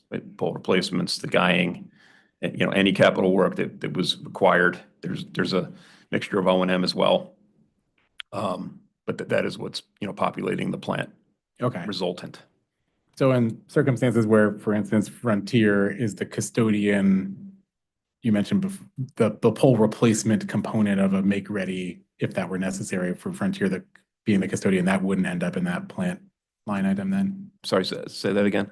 If Frontier is the custodian and a pole, and part of the make ready work requires pole replacement. Yep. Would the cost of that pole replacement end up in that line item and plant? So our share would. So if they're the custodian, they're putting the pole in. We're doing the capital work. So if we have to replace the cutouts and the cross arms and the wire on that pole, then that capital result would end up in the plant. Okay. But there would be they would have done the pole work with us paying for half of it. Okay. So that half would be in there as well. Thank you.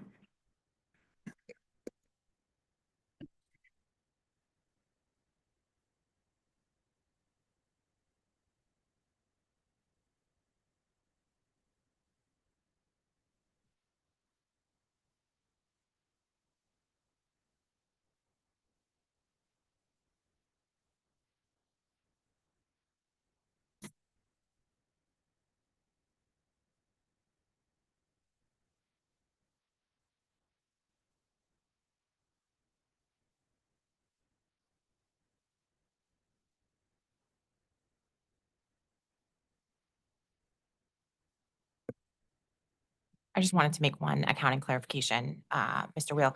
So when we receive funds from the ILAC for joint poll, that would serve to reduce our investment in polls and for Account 364. And conversely, when we pay for the cost of a joint owned poll, it would increase our investment, even though we didn't do the actual poll installation, but that is a capitalizable cost within the poll investment account. Just want to make sure that was clear. Understood. And a really finicky accounting question, that offset when you receive a payment from Frontier in this case, does the adjustment to plant happen when payment is received, or is there just not, or is plant like reduced by the expected payment from Frontier? Generally, the credit to plant would happen at the time of the invoicing. So you would credit plant and debit a receivable, and then the receivable would be later cleared with cash. Okay, thank you. Speaking of which, Mr. Eves, you referenced a time during Frontier's bankruptcy when UI moved forward with some polls and had to bill Frontier back. Do you know whether that has been settled up, whether Frontier has paid all of that account in full?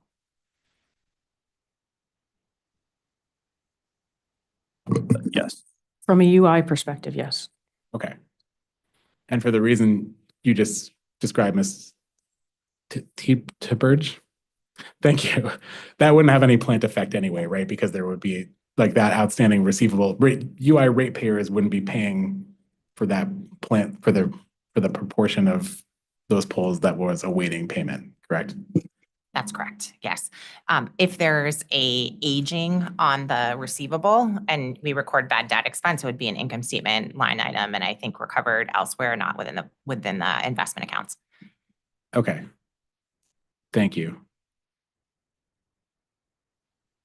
I had a question about the distinction between the poll fee and the $7,500 average cost, but I think I understand it. I just want to make sure the $7,500 average cost of replacing a poll is the average all-in cost of all the work required to replace the poll, and the $650 is just the cost of the poll. Is that correct? Correct. Okay. All the shifting, all the labor, all the other materials, the cross arms, et cetera. Okay. Thank you.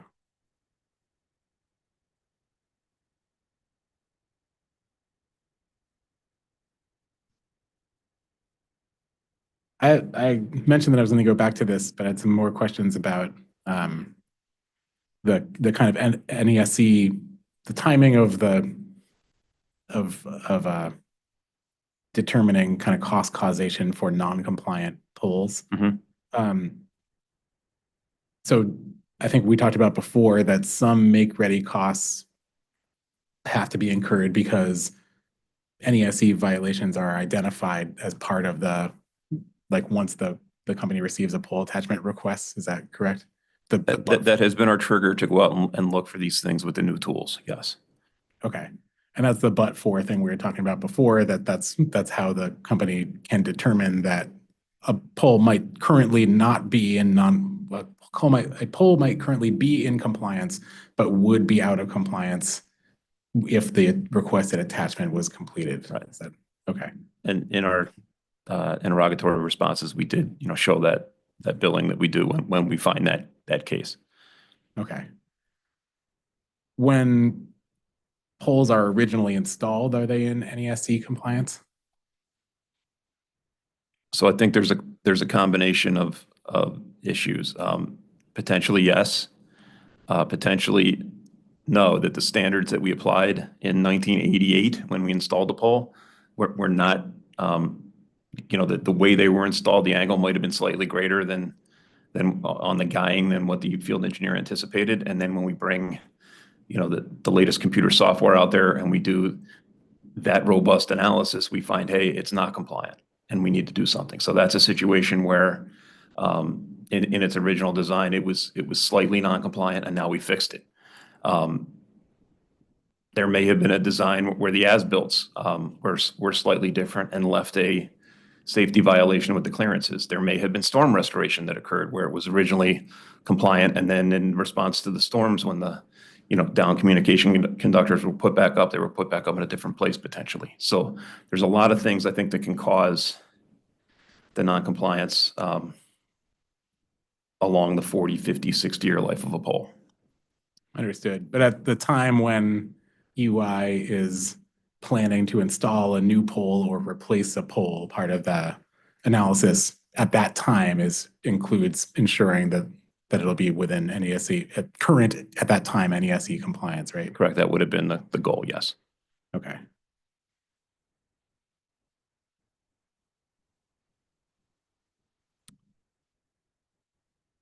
And I think I understand based on what you just said, but it sounds like there can be circumstances where the company receives a poll attachment request, takes a look at the poll, and determines that there are NESC violations, even absent the kind of but-for standard, correct? For example, the reasons you just described. Is that correct?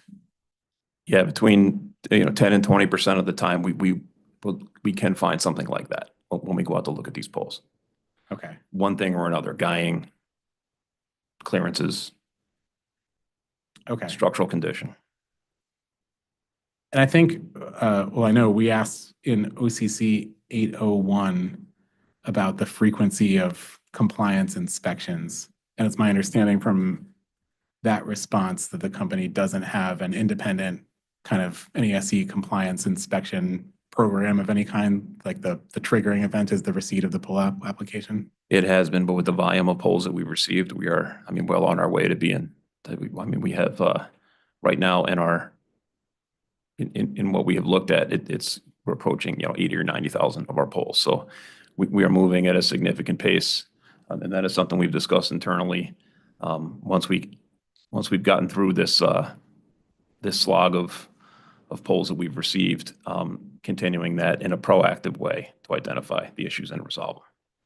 So that we're starting with kind of a fresh base of, all right, everything is generally compliant, absent, the storm restoration things that I described. Understood. Would a system like that, ideally, obviously, it would it would depend on how the system's designed, but could a system like that expedite the pole attachment process at all? Or would the company still, when they receive an attachment request, still want to kind of take a second compliance look at the pole? I mean, fundamentally, it would, but I think, one of the things driving it now is just the significant volatility in the numbers that we get. Coming out of 2022, we had 0. We lost the skilled workforce that we had, and then had to rebuild that from scratch, and had to do that with 60,000 of these things showing up on our doorstep. So I think the volatility is what is kind of impacting our performance at this point. If we can get into a slow and steady wins the race mode where we've got the skilled resources, and that's really what we've built here. We've got a pretty significant engine now to churn through this. If we retain that and finish that going into the future, I think that's, would be a cost-effective way of getting this done and streamlining that process. Okay. And I think you mentioned when I asked about NESC compliance, you mentioned a bunch of reasons why a pole might fall out of NESC compliance over time. Is UI required if the NESC changes? Is your understanding that UI has to kind of go through its whole system and update the whole system to accommodate that change, or are those poles essentially like grandfathered in until there's until you touch them? They're grandfathered until you touch them. Thank you. Generally. So for like routine maintenance, I guess by touch them. I mean, let me clarify that. Ensuring that there are adequate worker clearances. I mean, that is something, the first thing you think when you respond to an electrical contact is, what could we have done to prevent this? Right. So there are certain things I think that we would react to, whether they were grandfathered or not, depending on the severity.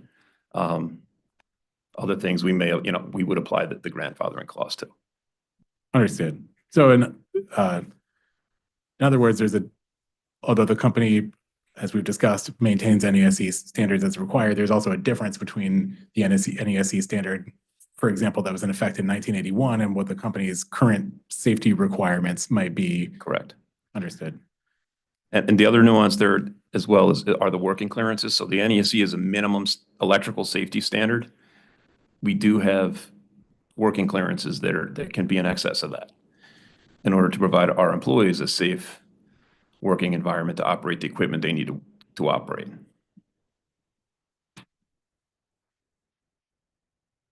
Thank you.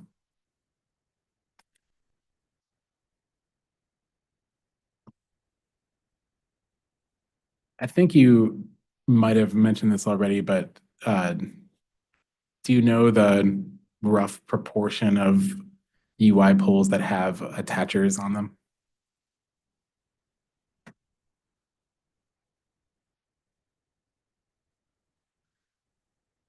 Are you including the ILEC as an attacher?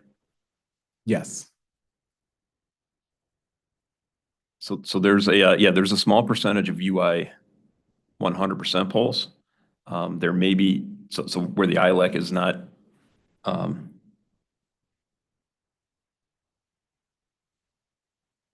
where the ILEC is not an attacher there, it's a small percentage. Okay. Do you know the average number of attachers per pole? There's a rebuttable presumption of 5 that I think will be a topic of conversation later. The average. So I think it depends where you are in UI service territory. I would say the more populated areas, we tend to have the ILEC. The ILEC can have anywhere between 1 to, you can see as many as 5 or 6 attachments in the communication space. There tends to be a cable TV attachment. And then on average, I would say there's probably another telecom attacher. In many cases where the poles are very, very congested, we have 2 or 3, sometimes 4 other communications attachers. If you get out into the more rural areas, which, there's not a lot of rural in UI service territory, but if you're thinking like out in Easton or those areas, right? You might have just simply cable TV, Frontier, the ILEC, and then you'll have a, maybe possibly one telecom, but in a lot of cases, you probably don't even have a telecom there at this point. Okay. So we talked about the kind of what I keep calling the but-for process for determining kind of causation of make-ready costs. If there are currently already other attachers on a pole, and the company determines that there's no load issue, say with the 3 attachers that are already on a pole, but that this 4th attacher who's applied would cause a load issue that would require make-ready costs. Do the 3 attachers that were already on the pole, are any costs allocated to them as part of any of those make-ready costs allocated to them? If that one attacher was the straw that broke the camel's back, then we would build that attacher. Okay. Now, the pole attachment fees are driven by the total plant going into the FERC accounts that look at so all the maintenance we're doing on the poles is contributing to that. So the other attachers are paying for that through their attachment fees. Maybe not this specific solution for this specific attacher, but they are paying for not maintenance, but the investment in the pole infrastructure through that FCC formula. Okay. Similar question, but a different way. If UI receives a pole attachment request for that 4th attacher, goes to the site and determines that there is a current load violation on a pole that already has 3 attachers on it, are those 3 attachers allocated any cost for the make ready to facilitate? So we would resolve that issue in that case. That investment would go into the FERC accounts that drive the pole attachment formula and would serve to increase those rates slightly for that one pole. And I think if you look at RSR 11 and the outcome of that, you'll see that the attachment rental revenue has increased about $3.3 million due to the significant influx in attachments we've had and the increase in the rate that's been driven by this additional pole investment as we've processed through these applications. So that investment is driving up that rental fee. And that's a rental fee that, it's based upon the life of the pole, right? So that will decay with depreciation over a long period of time. Okay.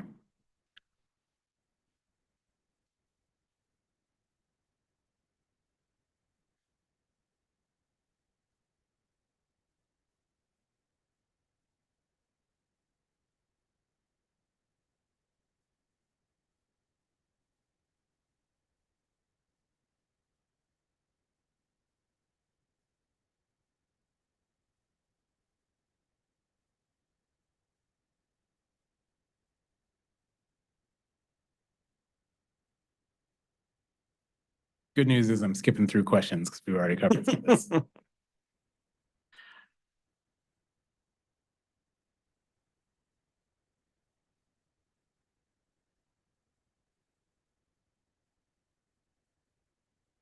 Is there any difference to the allocation of make-ready work driven by the work itself? So if like UI has to rearrange its facilities in order to make the pole ready for a pole attacher, but the rearrangement of those facilities is only necessary because of the pole attacher, would those costs still be passed to the attacher? In other words, we've talked already about like the many different kinds of work that may be necessary in order to make a pole attachment request necessary. Is there any? So an example of that might be that it's okay now, but then the next attacher has to go up on the pole and be put in a position where they're now in violation of one of our clearances. So we might have to move a transformer up or a street light up or a secondary loop up. In that case, we would bill them for that work. Okay.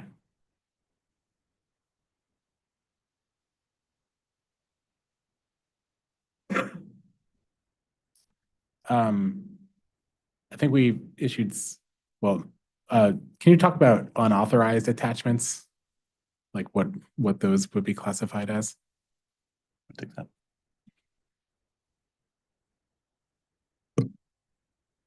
So we don't typically see unauthorized attachments. If we, when you might say something's unauthorized, it would be potentially over time. Let's say you had a new street or a new development go in, it's fed overhead and extra pole got added on to extend that pole line.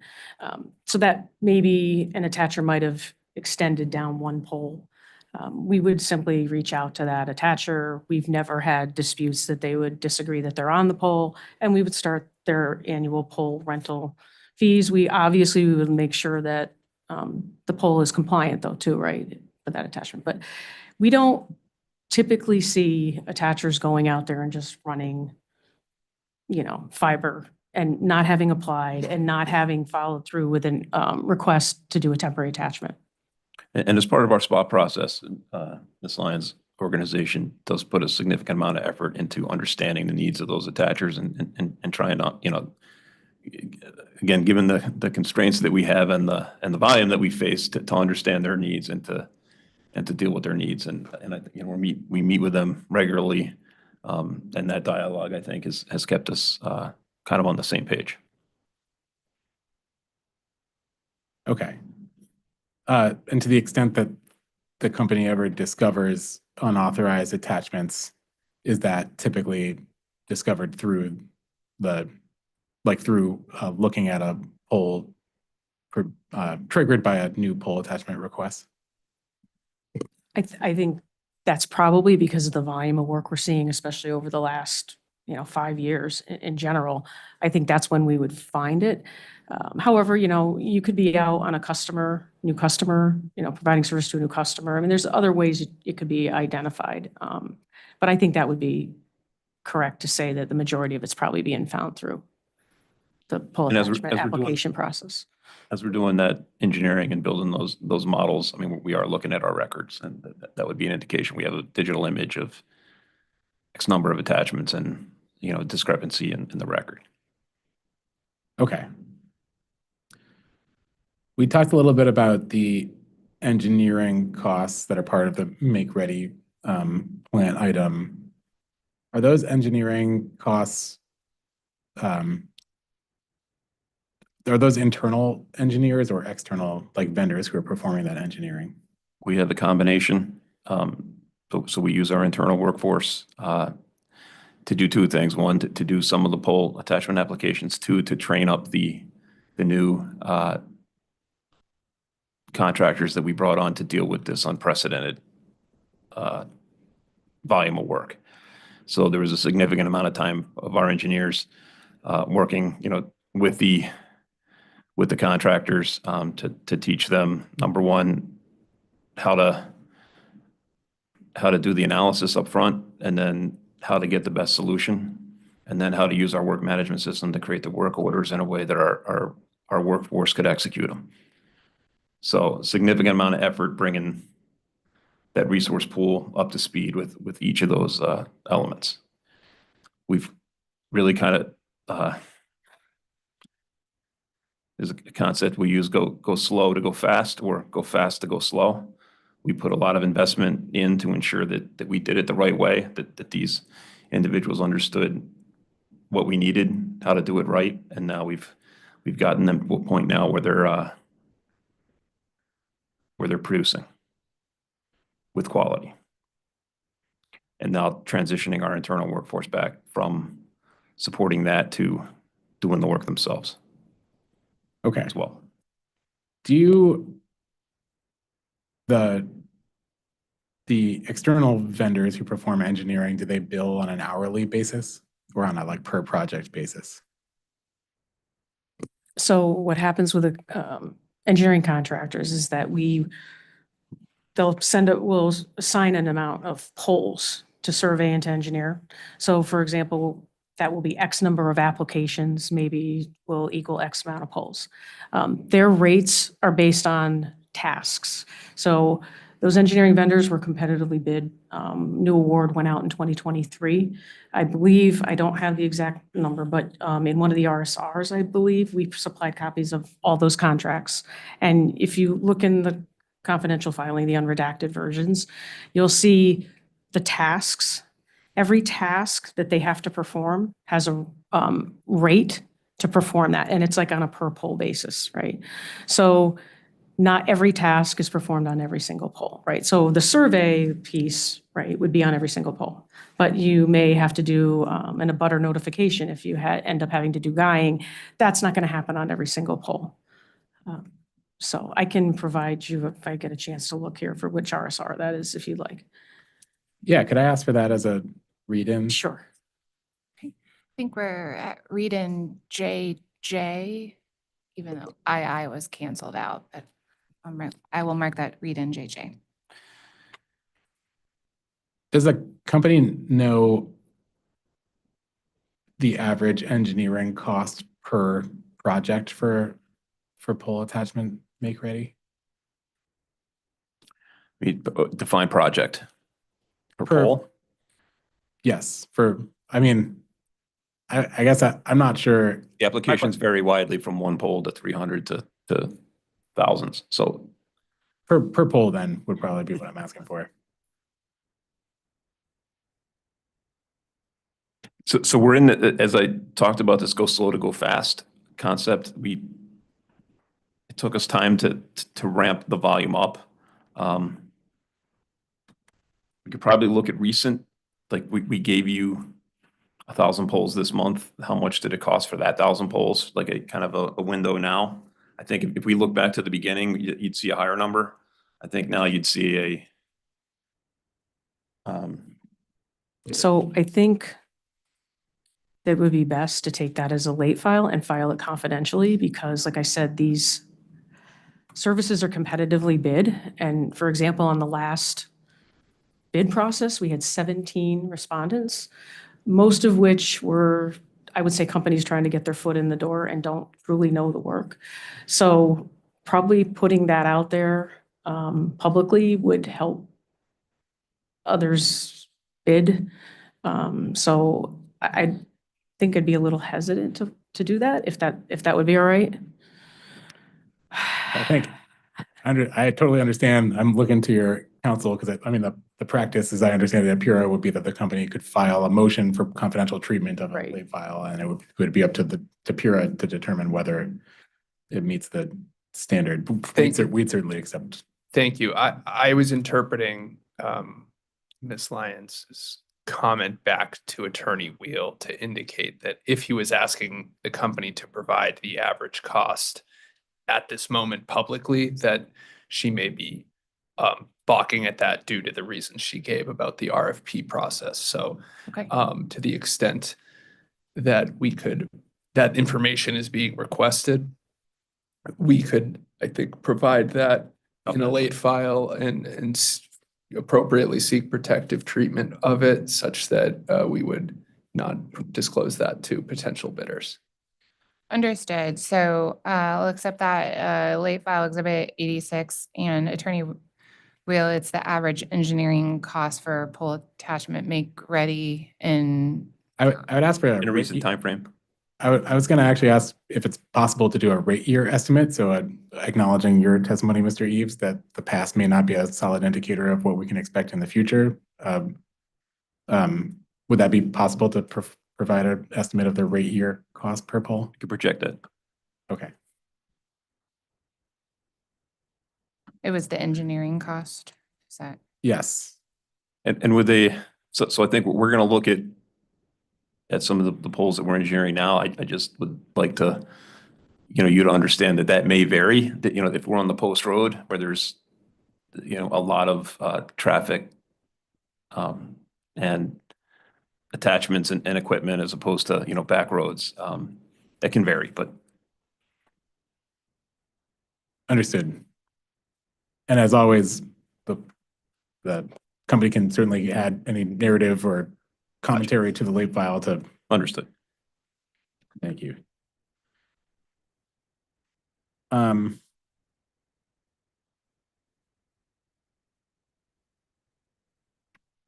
OCC 791.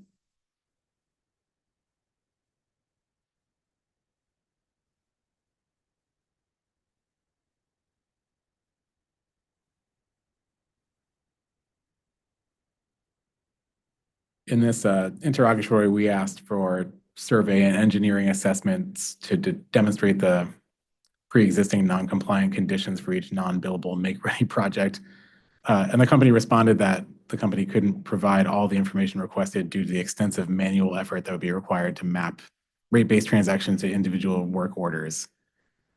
Could you just describe like what that manual process would require?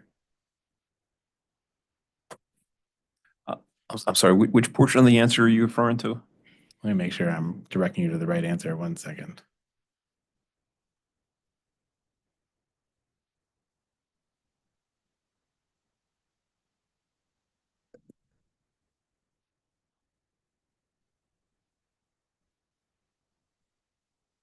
Yes.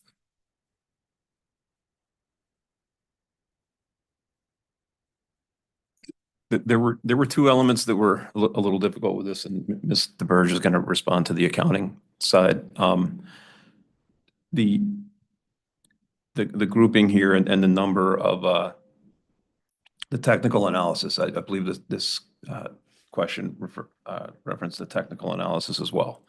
And we do that in that system where we store the records in that system. So that was one of the complexities of responding to this interrogatory for many of those analyses. And I'll turn it over to Ms. DeBerge on the accounting side. The way the accounting works in the system is you go from many work orders to one asset in service, essentially. So we have, as you can probably imagine, abundance of information at the work order level, all the timesheets, all the invoices, all of the specific records.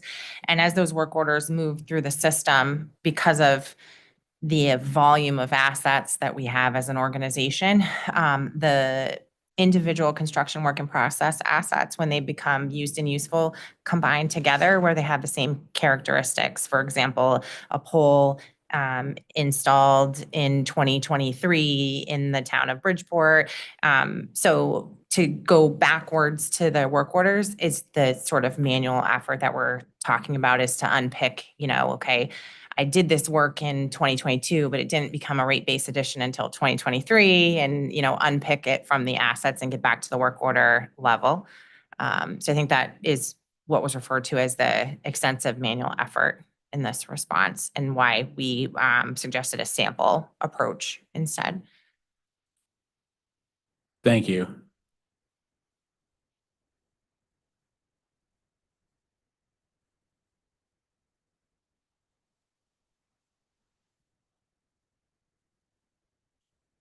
How, what information about the company's engineering analysis on a make-ready project is made available to the attaching entities? Or I should say, like the petitioning attaching entities, the entity that's asking for full attachment. So I guess in a condition, the 80% where there was no issue, we wouldn't provide anything. If we identify an NESC issue that we believe is our issue, then we will resolve it without providing anything. If there is something that they need to pay for, then we would give them the information around what it is they're paying for. Yeah. So like there would be a bill, and that bill would reflect the work necessary to get them attached in a compliant way. So there's discussions with the attacher when a bill is going to be rendered of what the bill is actually for. Okay. Are there ever any disputes over, I mean, speaking as a non-engineer. Typically within, and I'm going to stay to the power gain, typically our work that is actually billable to an attacher, we typically don't get disputes. In the communication space, that's a very different situation. There's frequently disputes over what's billable and non-billable. And how are those disputes resolved, if at all? So if it were in the power, I mean, we would probably, from an engineering perspective, get with the attachers, engineering or construction personnel and explain. And like I said, typically after, we explain, there's not usually pushback. In the communication space, I think the working group that was established in 1901-52 REO1, one of the open items still there is to come up with an accelerated dispute resolution process. There is outstanding work that is being held up right now due to these types of disputes over billable or over even in general the solutions that have been recommended by the ILEC to the attachers. Okay, yeah, I was going to ask, because you mentioned that there's a bill. So does the attacher receive some sort of estimate or anything before the work is performed, or does the attacher just get billed and then there's a bill dispute post make ready? So just like with a customer, at that point, when a work order is being written, I believe there's like a construction agreement that's generated with the work order that's written. That construction agreement kind of outlines the costs. That's shared. What the single pole administration group does, they'll take a copy of that and we'll actually email it over to the attacher. So they have a copy of that too. They don't have to wait for it to come, through other means. And then we also will generate an invoice that will be given to them also. But they have the ability to agree or disagree, yes. Okay, thank you. Do you know, we talked a little bit before about receivables and aging and the potential impact on bad debt. Does the company, and I'm very, very much more familiar with similar concepts for aging customer accounts. Does the company maintain a similar information about like how long whole attachment receivables have been aging? So yes, we would in our accounts receivable subledger have the aging by counterparty when we invoice them and how long that's been outstanding. And there should be the linkage there to the original work order in which we recorded the offset to the receivable. It's slightly different than customers. It's a little more accounting 101. You have a receivable, you have a risk of bad debt, and based on age, that risk increases. And so you accrue, the bad debt expense to offset the receivable. But we do have all that information in our subledgers. Do you have like a broad, so the company records customer aged accounts in the aggregate, like by customer class, like how much for non-hardship residential customers, for example.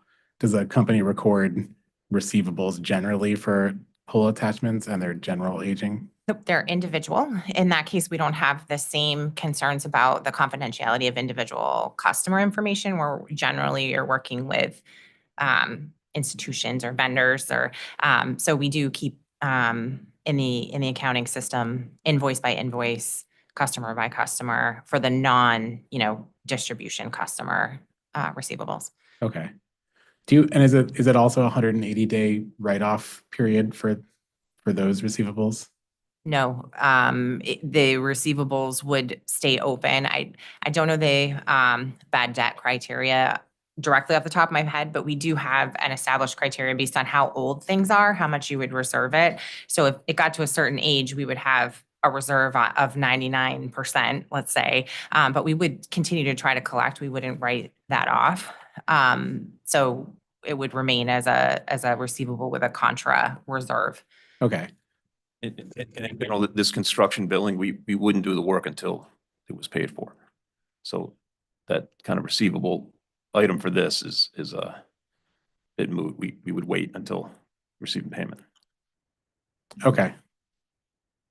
Do you have a general, like, rough sense of how, like on an annual basis, like what those receivables look like at the close of every fourth quarter? I mean, like very rough, like, are we talking about $10,000 or $10 million? Like, that's what I'm curious about. And I mean, like, and I know you just said that you don't account for it across all of the vendors, but that's sort of what I'm just curious about, like what kind of impact this has.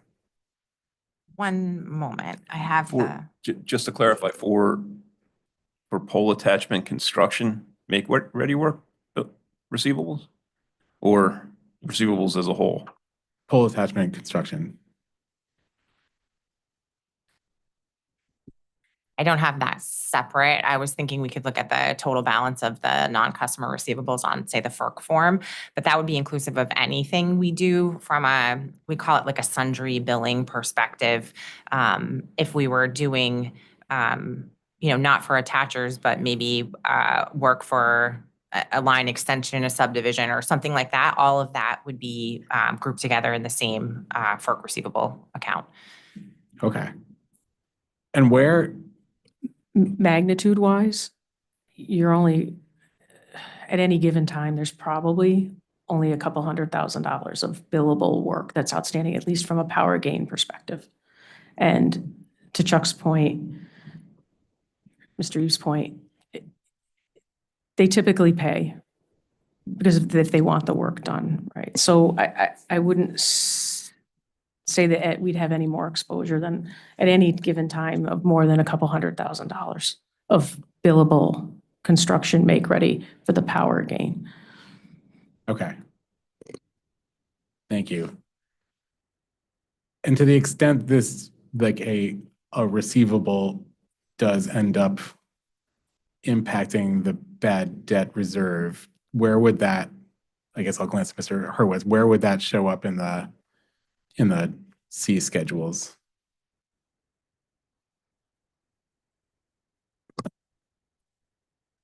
I I don't recall the exact line item or data request response, but I do recall some cross-examination last week from, I think, Attorney Riley of Pura staff, where he had pointed us to a data request response itemizing other O&M Schedule C 3.19, and the sundry uncollectible item that Ms.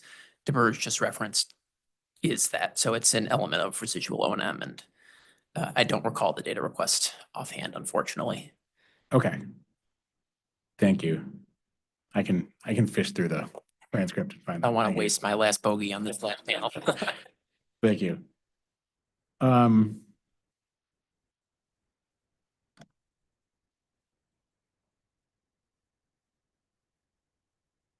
have a few questions about OCC 791, which I think we already opened.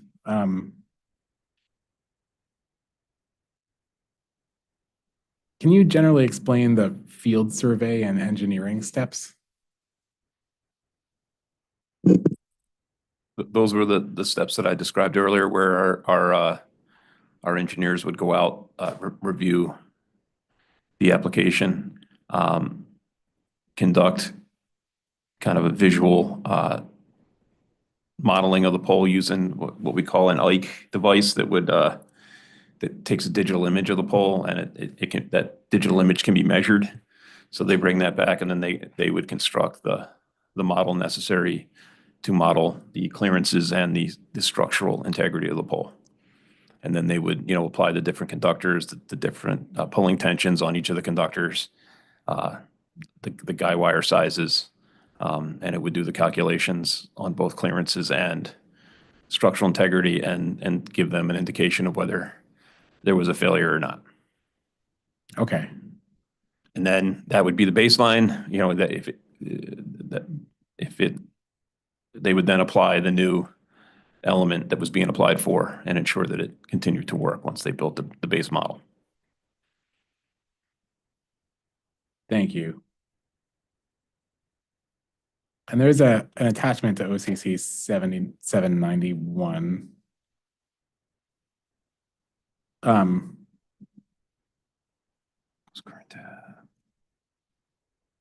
making sure that is the attachment to 791 that I'm. There's an attachment that was like an Excel spreadsheet. So this was an attempt for us to provide you with an insight into the work we were doing, per the applications.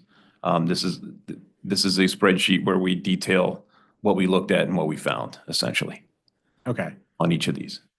Is that the standard format that's used for all like engineering sheets like this? For the attachment process for and we use this internally and with our the vendor engineers. Okay. So I'm looking at sheet 2 of that exhibit. Sorry, I got myself lost. I opened one of them. Which one did you open? Oh, sorry, I'm on VZN Fairfield, which I assume is Verizon Fairfield, and I'm on the second, and it's When I open it, I'm opening a zip file, and that's got asset 1 through asset 10. okay. And then inside of that, I think you're already inside of one of those. Yes, I think so. My questions are just generally about like how the form works. So it might not matter which exact form or which example. And I've passed my computer to Mr. Eves with the VZW spreadsheet open. Thank you.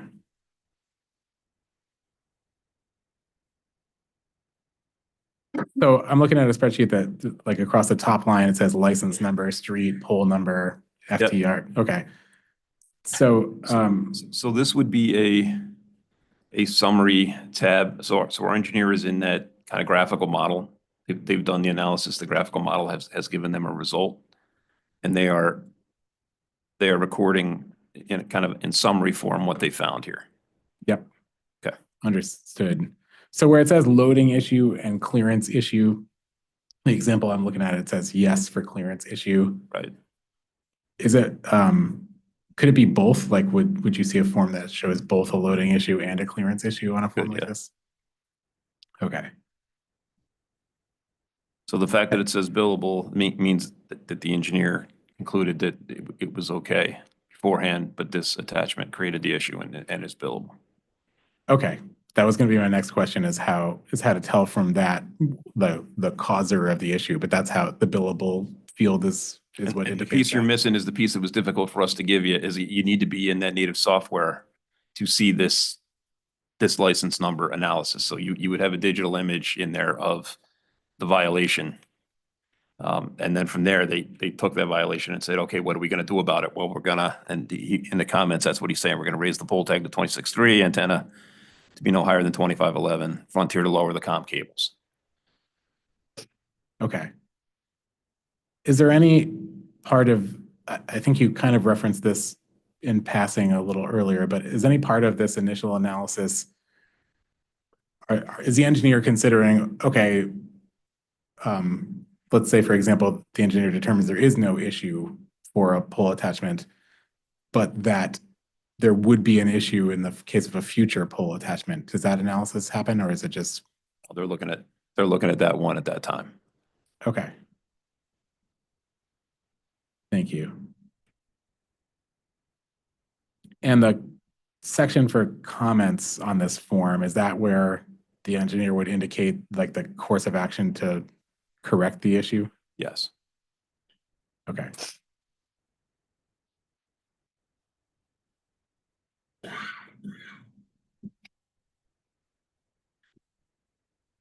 And the way we'd be able to distinguish between whether that work is necessary to correct a pre-existing issue or an issue that would be caused by the attachment would be that billable indicator? Correct. Okay. That combined with what the comments would say. Okay. Thank you. All right.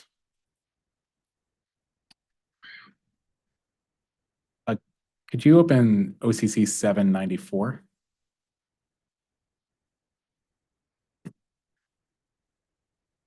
Hand them that.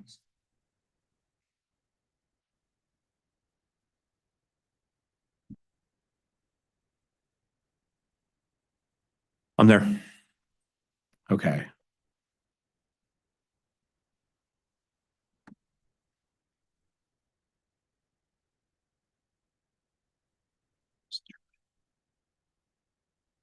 So does this indicate, like, if I add up the total numbers for 2022, 2023, and 2024, would that give the total amount billed to new third-party attachers in those time periods?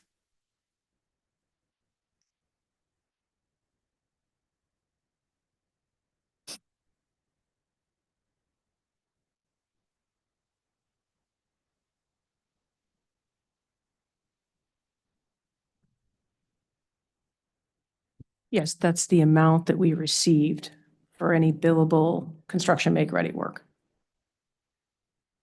Okay.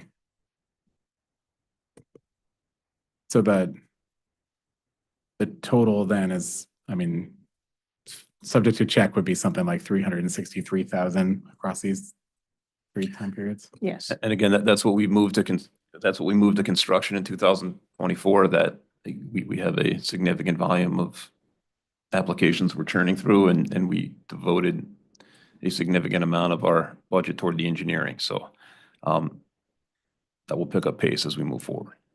Okay. I guess I'm just trying to understand, like, is this representative of the offset to the company's own investments that are ratepayer funded to facilitate pole attachments? Look, I think there's 2 components. There's this element that is where we directly identify the causer, and then there's the rental fees that are increasing as we do more and more work to accommodate more and more people on the pole infrastructure we're all sharing. So there's, again, in RSR 11, we demonstrate the significant increase in that pole rental revenue that's being driven by the, how the pole FERC accounts are changing, which I'm sure is going to be a subject for the rest of the afternoon. Okay. Yeah, not for me, happily. Happy to hear. Okay. So I guess, I mean, I'm conceptually kind of looking at the difference between like $22 million on UI's end and $360,000 on this end. But what I'm hearing from you is that this, like, the fairer comparison would be the 22 million on UI's end as compared to this plus the pole attachment fee revenue, is it? Yes, and that 3 million, that is for the life of the asset, right? So that investment is driving those FERC accounts up, and the attachment volumes are driving up, the amount of revenue we're receiving, and that is over the life of the asset. Understood. But the 22 million is also over the life of, I mean, depreciated for recovered from ratepayers across the life of those assets also, right? Correct. Okay.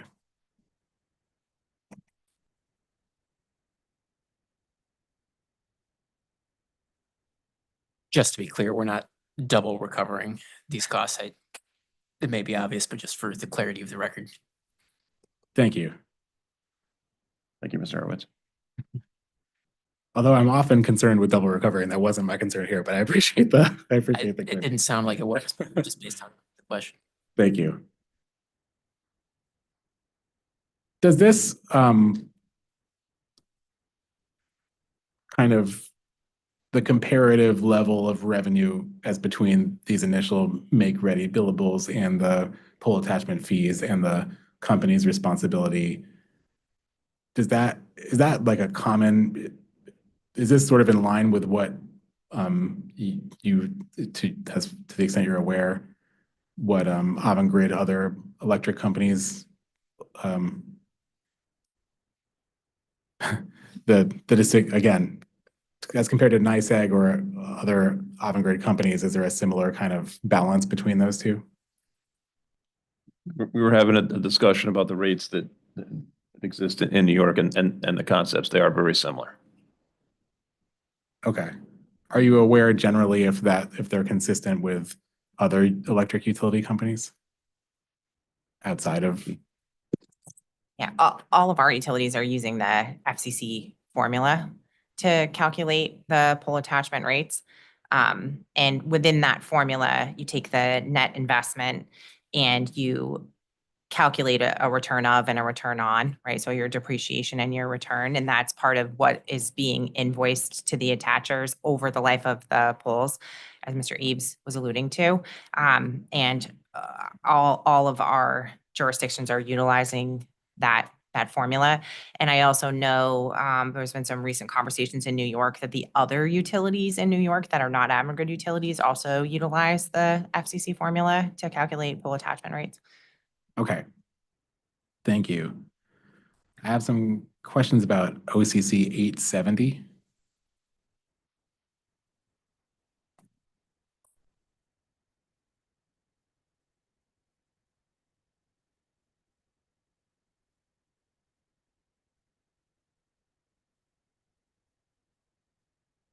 There. So this interrogatory was asking about UI's compliance with PURA order in docket 190152 RE01. And order or direction that I'll call it a direction. Okay. On page 3 at the bottom, starting at the bottom, the part where it says UI cannot solely implement what PURA directed in the final decision. Many parties will be directly affected by this substantial change in cost responsibility and new processes that would need to be put in place. Do you have how do you envision those? I mean, it says UI cannot solely implement this. Does UI have a recommendation for how it could be implemented a different way? So I guess in looking at that direction, it indicates that if we can't identify the cost causer, that we should bill all the attachers on that pole for that pole.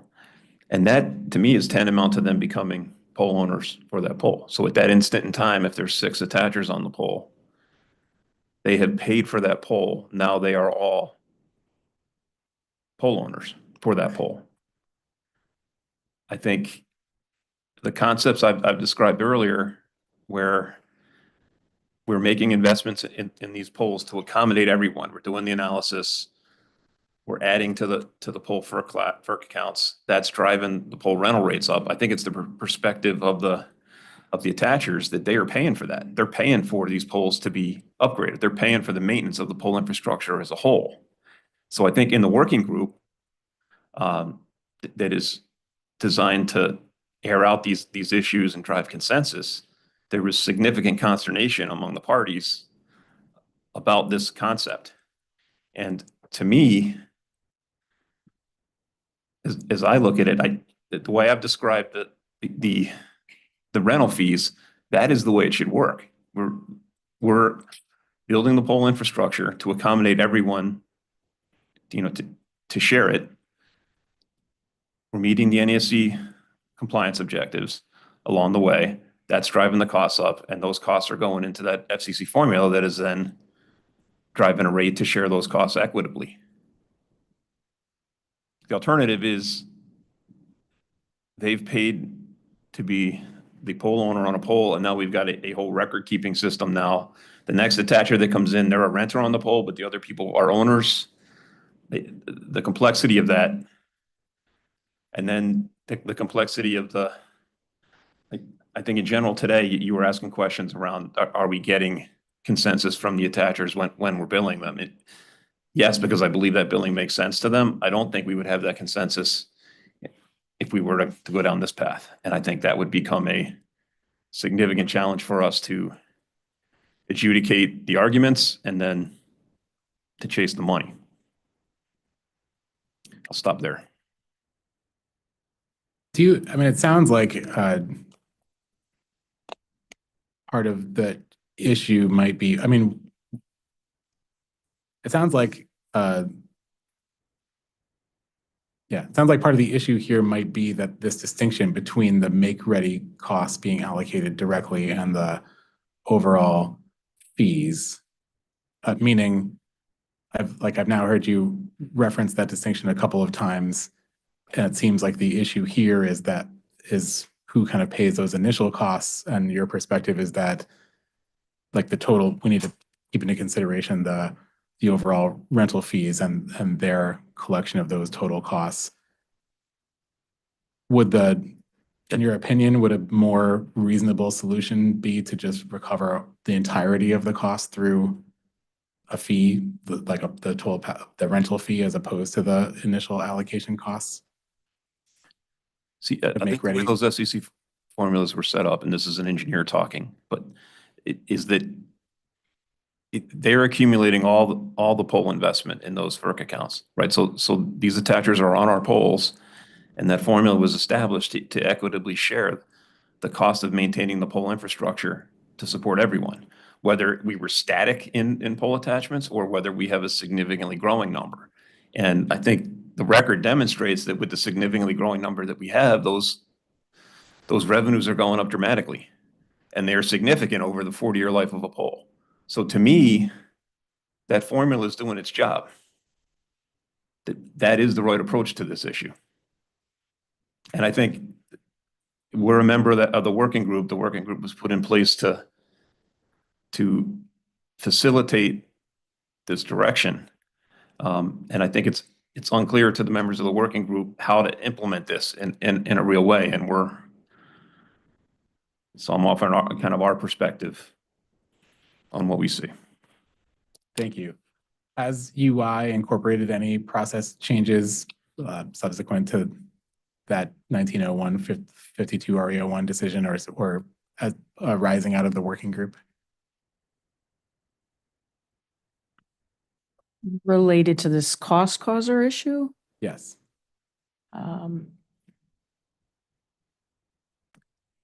I think the only thing that we've done is probably reinforce with the engineers and the engineering vendors that there needs to be, due diligence around identifying, I forget your phrase that you were using before, but, I guess, but if for, right?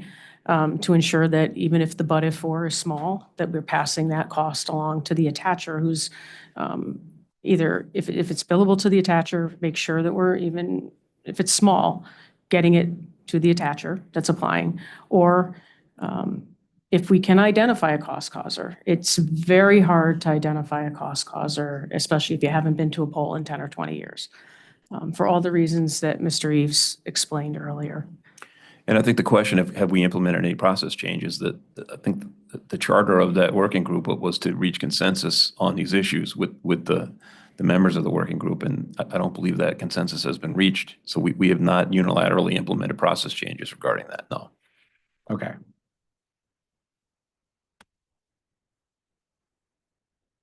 Does the company have any concern with the current paradigm Mr. Eves, you've testified about the increasing revenues from the fees. Is there any concern that UI electric ratepayers are covering costs that are caused by third-party pole attachers at this time?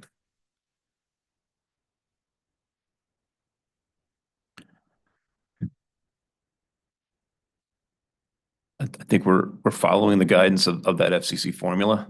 I think that formula was developed to share these equitably. So I mean, at this point, my gut is that is the right direction for UI ratepayers. Okay.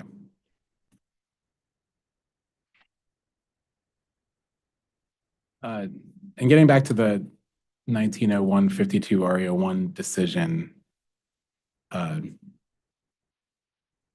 order 15 in that decision had some direction for the records for supporting regulatory asset for billable and non-billable make-ready costs. Were those records filed in this rate case? So in the last rate case, 220808, we did, so the final decision in 1901-52 RE01 came out on May 11th of 2022. We filed a rate case in August. So in that rate case, we produced something very small. The decision was made to only apply that to applications received on or after May 11, 2022. And so there was a very small amount that made it through to construction. But we did provide something. In the final decision of 220808, it was deemed that we did not supply enough information, and we were told that for the next rate case, we are not allowed to have a regulatory asset for this next proceeding. And we answered an interrogatory on that too and explained that. I think again, it was an RSR. It might have been an OCC. I can look that one up too. So the company is keeping records, and in that native software, we have all the analyses that we have done. Our ability to produce that in a way to send it to you is limited and would take significant effort. In the interrogatory response, we did say that we could, we could sit down with the sample. You could throw some darts and say, all right, let me see these 7 or these 10 or these 100, and we could go through them in the native software. You could get a license. We could send you the files, but we have not undergone the cost to print all of those things to PDF so that at some point we could share them that way. And I'm not even sure that with that software, I'm sure there's some report you can get, but I'm not sure how it will be done. Would it be possible to provide the similar data as to 5 randomly chosen accounts or whatever? Sure, we could take some screenshots of the analysis in the software and send you the visuals. Okay. Could the company do that for 5 randomly chosen accounts and provide that as a late file exhibit? In that we'll choose them from that sample we sent you. Sure. In 791. Sure.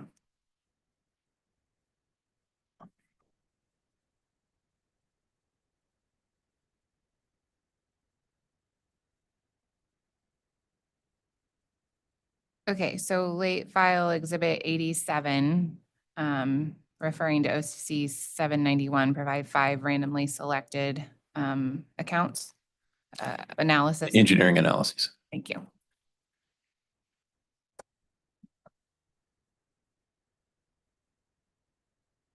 Thank you. All right, I have great news. That was my last question for this panel. That is great news. Thank you very much. Okay, thank you.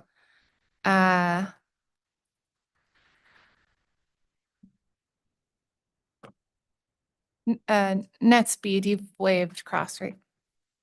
No, you have. Okay, please approach.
Thank you, Madam Chair. Mark Cook for NetSpeed LLC. Good to see the panel again. Good afternoon. Good afternoon. Could I please ask you to take the company's response to interrogatory CCNS1 out?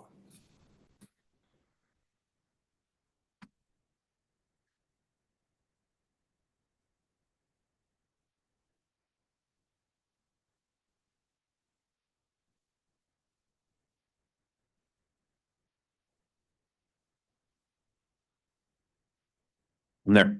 And I'll just note, sorry, Attorney Cook, just for the bench, I'll note that this response was indicated with a co-sponsor of a legal response. It included an objection. We provided a response, notwithstanding the objection. So we'll just listen to Attorney Cook's question and then proceed from there. Thank you. In that response, the company stated that it used the FCC's presumptive average number of 5 attaching entities in its telecom pole attachment formula. Is that right? Correct. And as the company uses the term attaching entities in its answer to that interrogatory, does the company consider attaching entities to include any power attachments in addition to communications attachments that are physically attached to the pole? Yeah, according to the FCC rule, I believe you must. Now, the company's response to that same interrogatory cites to 47 CFR 1.1417C. Is that right?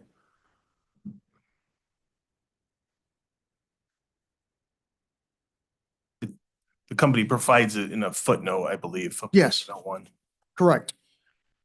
For clarification, is it your understanding that section 1.1417 has been revised to 47 CFR 1.1409? I was not aware of that.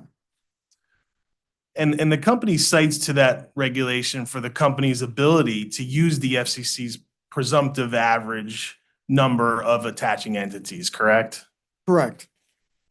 And the company cited language directly from that regulation that begins with utilities may use the following rebuttable presumptive averages, correct? Correct.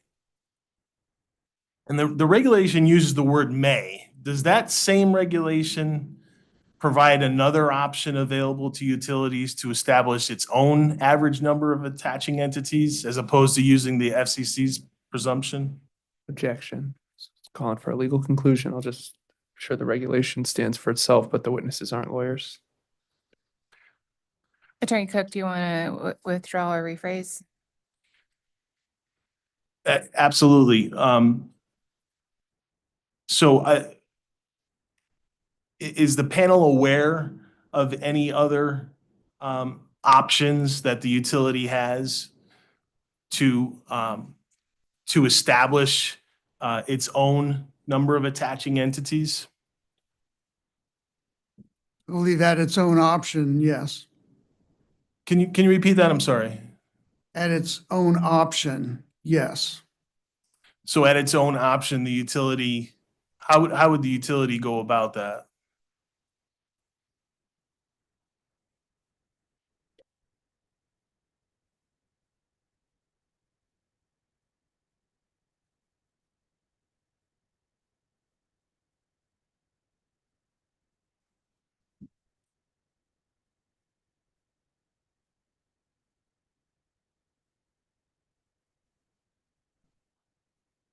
We'd have to count all the attachments in the database, which I understand is very labor intensive. Very good. On a similar note, in that same response to CCNS1, the company also cites to the FCC's in the matter of amendment of the commission's rules and policies governing pole attachments, which is dated 2001, for that same ability that the company elected to utilize regarding using the FCC's presumptive number, right? Correct. In that same FCC 2001 document, the company cited to, is there reference that the panel is aware of to that other option that you previously described to establish the company's own average number of attaching entities? I recall that, yes. Thank you. And I think I know the answer to this one, but does the company have an inventory of power attachments on each particular pole?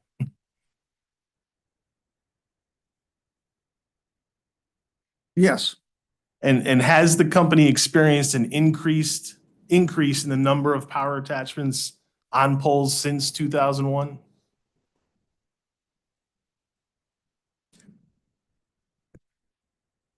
An increase in the number of power attachments on our poles? I mean, we have one, that's the utility. We're one attaching power entity on our poles. I'm not sure I understand your question.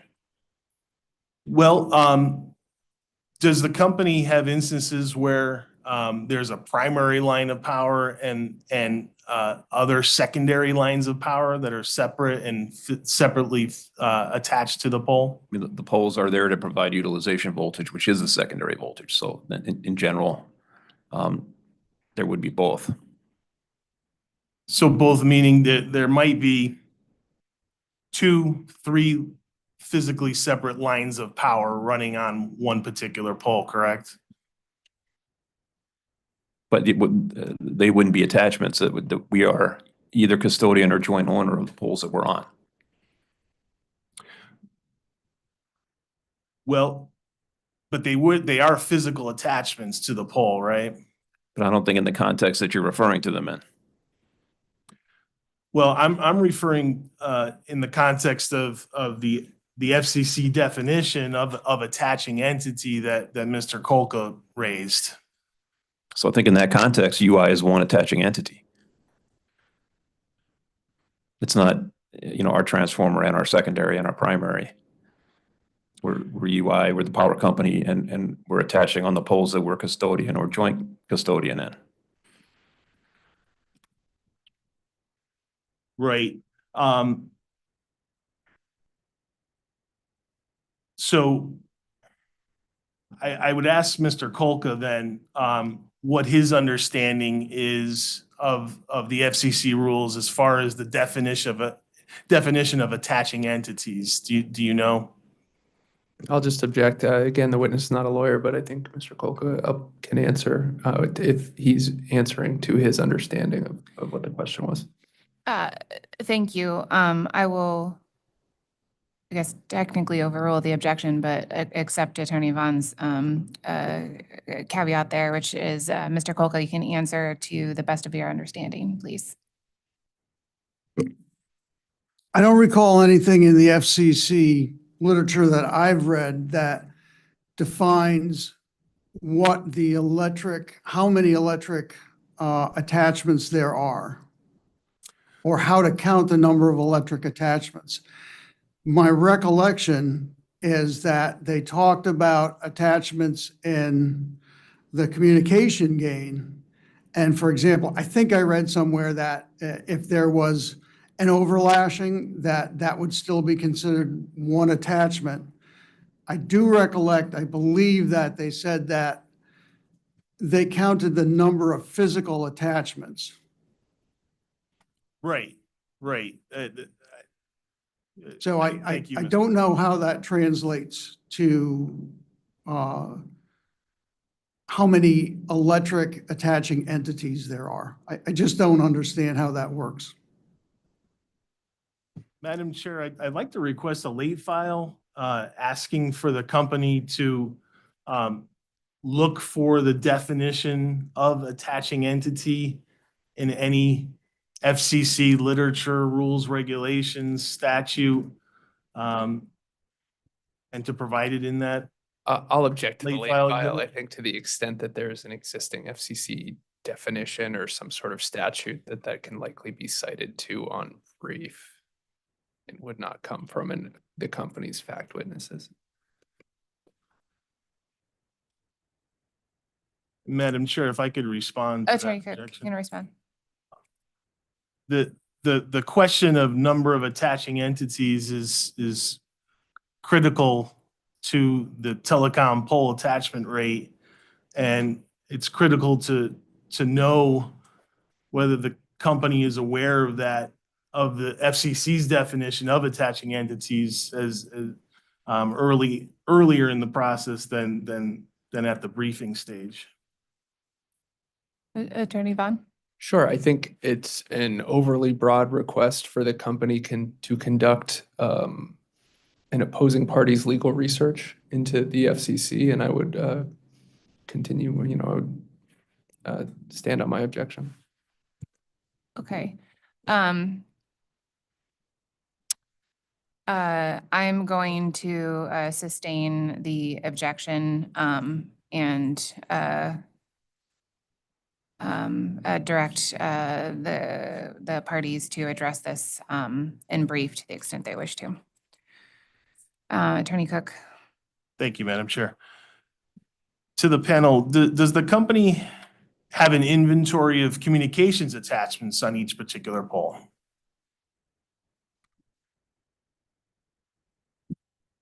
So the communications attachments are within Alden 1. That would include the ILAC to the extent that the ILAC has put all their attachments into Alden 1. And then there would be any attacher that has formally applied and is on that pole. We would have those other telecoms records on there. And then municipalities sometimes are on the poles too, so there would be municipal records also in the comm space. Thank you.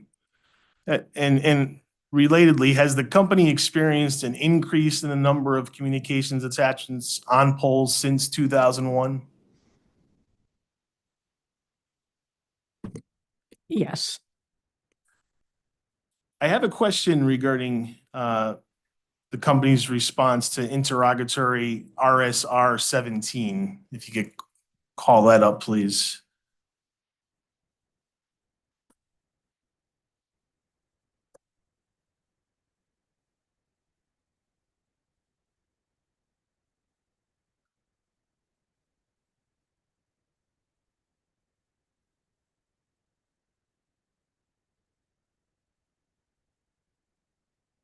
There. Very good. In the company's response to RSR 17, the company listed number of polls received for 2024 as 27,391. Is that correct? Correct. Now, that same figure appears in the company's docket 1901 52 RE01, order number 5 compliance report. And that report's dated January 28, 2025. That report was offered by the company also as part of its response to CCNS 6 UI attachment 1. Do you have that CCNS 6 attachment 1 in front of you?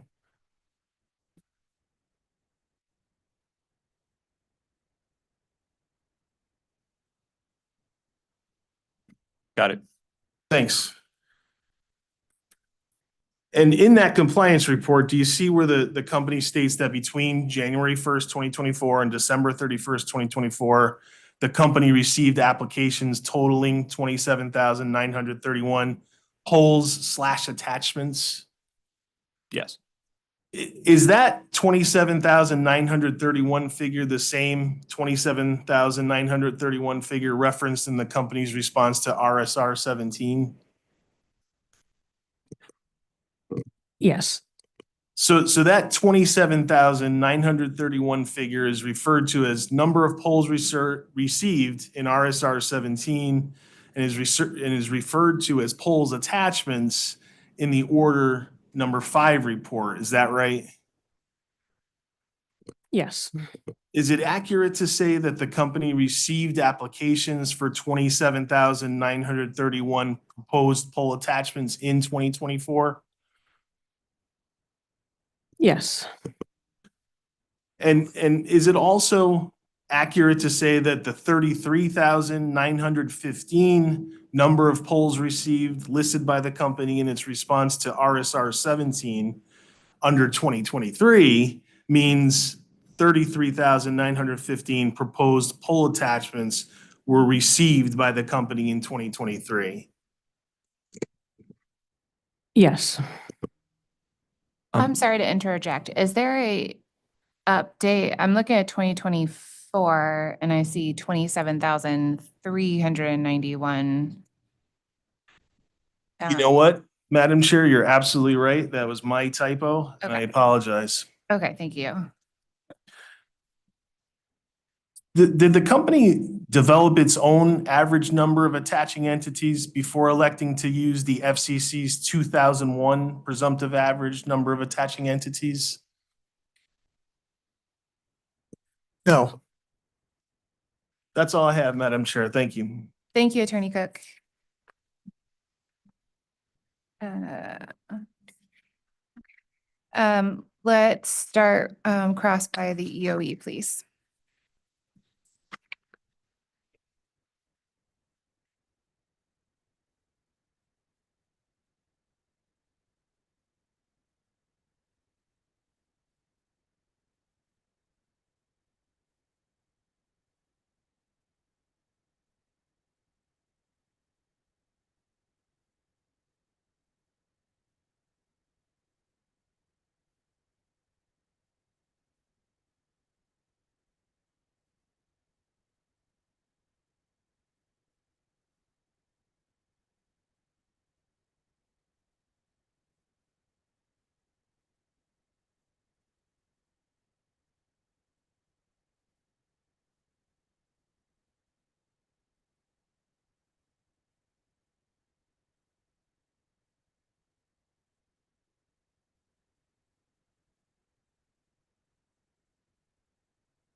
Good afternoon, Chair Gillette, Commissioners, Council, and panel. My name is Rebecca Adams. I'm a staff attorney with EOE, and I'm here with my colleague, Attorney Alex Sahi.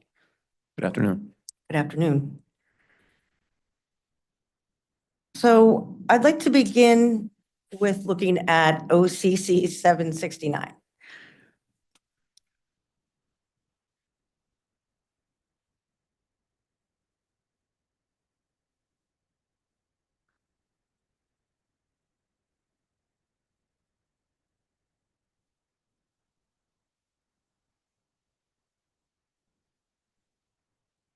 You there? I'm there. Okay, great. So you were just discussing the nature of the pole rental fees and the FERC accounts and how those are designed to cover basic costs. When I'm looking at the information that the company provided in 769 and then further in 799, which we can get to, but 769, the expenditures for pole attachments exceed the revenues for pole attachments throughout, other than in those six of those, all 6 of you, there are 6 years, and in 2 of those years, they do not. In the rate year, the expenditures look to exceed the revenues by $1,802,439. So assuming that the FCC formulas are working the way they should, what's driving this? What's the disconnect here? I think there are a number of factors at play there. One is the attachment volume. So we have a per pole survey fee that we collect for the engineering that we do. Again, we go out and we assess the pole asset class for the NESC compliance as we discussed. In some cases, we're finding issues. And I guess when you're looking at the pool of costs, let me clarify which pool of costs you're looking at. Are you looking at, what are you looking at when you make that comparison? Before I go too far afield on. So I'm looking at your responses in 769, which were a combination of, as you referenced there, a number of other, you pulled together and aggregated a number of expenses there. I'm sorry, I was looking at the text body of the response, not the spreadsheet. I see where you're going. Okay. Thank you.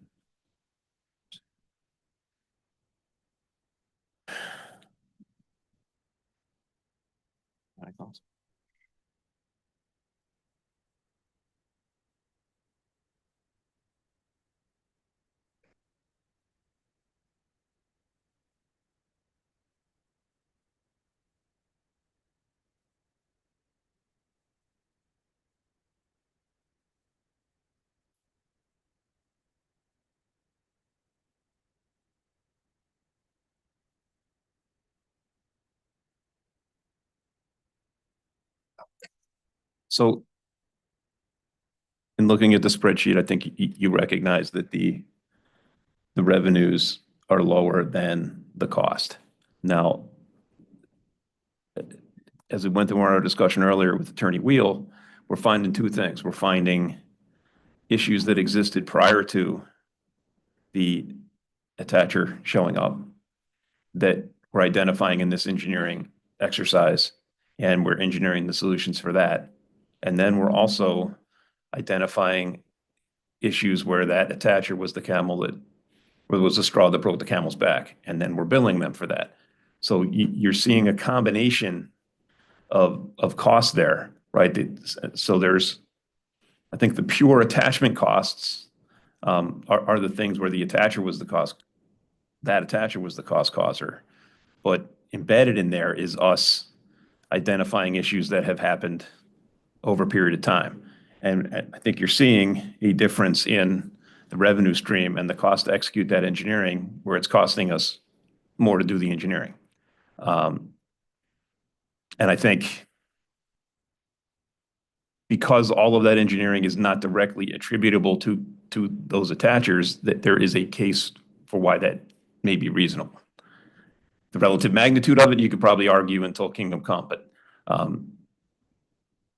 I guess that's how I would see that issue. And is this in part perhaps what the order in 1901-52 RE01 was looking to get at? Was this disparity in costs and not having those go to ratepayers? Potentially. But again, I think with the working group as well, the mechanism to do that, how should that be done so that there's consensus in the parties? So one more question on that. Do you think, as you're looking and finding these things, could some of this shortfall be due to the fact that perhaps application fees and or other fees were not keeping up with time over the period that you're reporting here? That's a potential element as well. Thank you. I don't have a touch screen. Moving on to OCC 440. This is an Alden 1 question. In response, wait, I'll wait for you.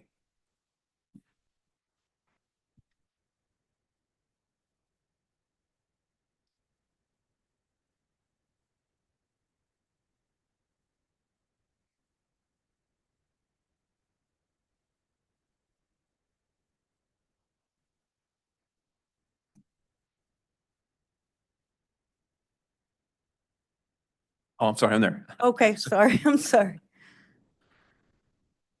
All right, so in your response, you state that you haven't made any enhancements, improvements to Alden 1 since the last rate case. So I'm curious, were there any upgrades or any enhancements proposed since the last rate case? So in the working group that was established in 1901-52 IR1, related to the single visit transfer docket, as those pilots have progressed and moved from town to town, there were Alden 1 enhancements that were recommended and brought into the working group to discuss there, and what is the right proportion and who should pay. And unfortunately, at this point, there has not been a resolution, so that upgrade has not occurred. But that's the only current outstanding Alden 1 upgrade that we've approached Alden jointly with Eversource and all the parties to get an estimate on what that upgrade would cost. So the cost was brought into the working group, and there's been various options discussed on, who should pay what, how, what proportion, how do you decide that proportion? And we've been unable to reach agreement at this point. So there was nothing proposed in this case as to what our portion of that we would pay. It's not included in this case because there is no resolution at this point in the working group as to who's going to pay what. So I guess then instead of asking you to summarize and go further, may I have a late file exhibit for that proposal as issued to the working group with the summary of the proposed improvements and what the intended targets were, and then the proposal for the cost allocation? Yes, we can produce that. Thank you. Late file exhibit 88.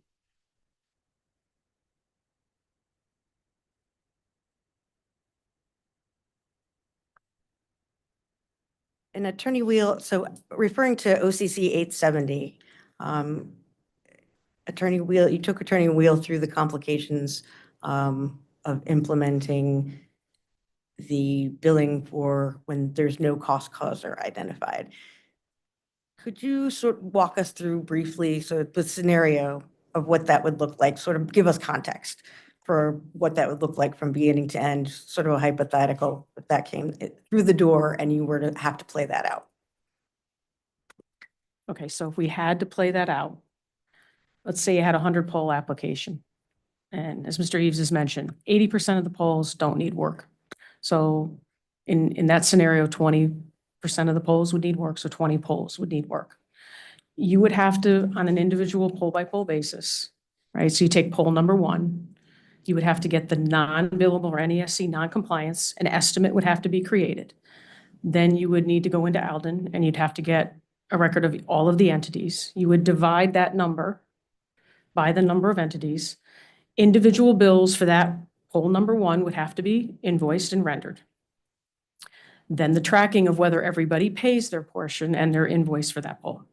Then you would go on to poll number 2. And you would go to poll number 2. Poll number 2 could be right side by side, or poll number 2 could be around the corner.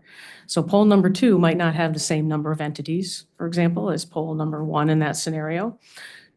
So poll number 2, you'd have to do the same thing. You work up an estimate of what the non-compliant, non-billable amount was. You would have to get the number of entities. You'd have to divide that equally. You'd have to render individual bills for each of those and then track that. So in that scenario, you'd have 20 separate polls, 20 separate estimates, potentially 20 different scenarios of who you have to bill. Track the billing on all that to ensure that everyone's paying. And only once everyone has paid can you move forward with the construction on those polls. As we know through the working group, there's been, and as we've explained in 870, there's a host of items that and issues that have been raised about whether that's just, whether a cost causer can even be identified or not. And then you'll have another problem in that if payments are not being paid, what recourse is there? From our standpoint, and I don't want to go, if it's uncollectible or unreceivable, we have to keep going after that. And still the work's not getting done. So these are the items that have to get worked out, would have to get worked out through the working group. And at that point, and only at that point, once all 20 polls and every bill that's been rendered has been paid, could that work move forward in the construction make ready scenario there. So that's the scenario we would have. Thank you very much. That's very helpful for context. The last question I have is the potential accounting issue. I just wanted to flag it in UIRRP 17C on page 1 in line 39. This is the confidential portion. I'm not going to refer to the actual items, but that line, it looks like the formula there is missing the contractor 1 from C35. It looks like the formula is missing C35. The other 2 totals are proper. I just want to, it looks like it also was remedied in RSR 18, in which you gave the 2024 actuals, but I just wanted to flag it for you, also to be able to see sort of, so what data is forming the basis of the revenue requests here to make sure that that's been addressed.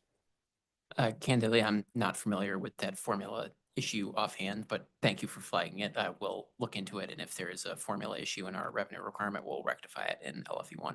Okay, great. Thank you very much. Thank you. Hi.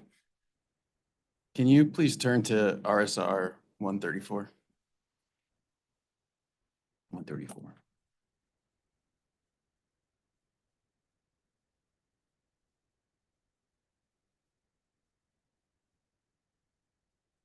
We're there.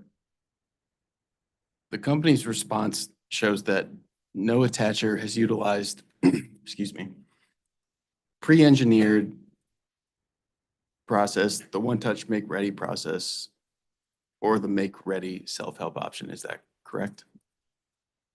That's correct. Why is that?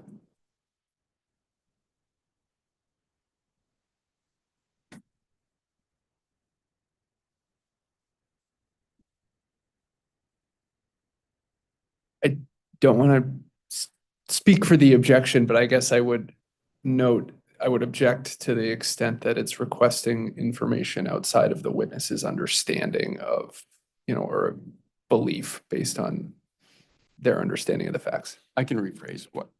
Okay, thank you. Please rephrase. Why do you believe that is the case? I believe that there's recognition that in the scenario, let's just take of a pre-engineered or even one-touch make-ready, which would assume that they're going to do their engineering, the attacher or the applicant would be doing their engineering. To staff or to hire those vendors, there's a cost. And Mr. Eves already explained the amount of cost and investment there is, and just in time in getting vendors up to speed and understanding the technical aspects of this work and doing it per NESC compliance and making sure the quality's there and writing work orders in the system. That cost is significant. And I believe that the attachers are not going to absorb that cost. Thank you. Switching subjects, can you turn to OCC 778, please?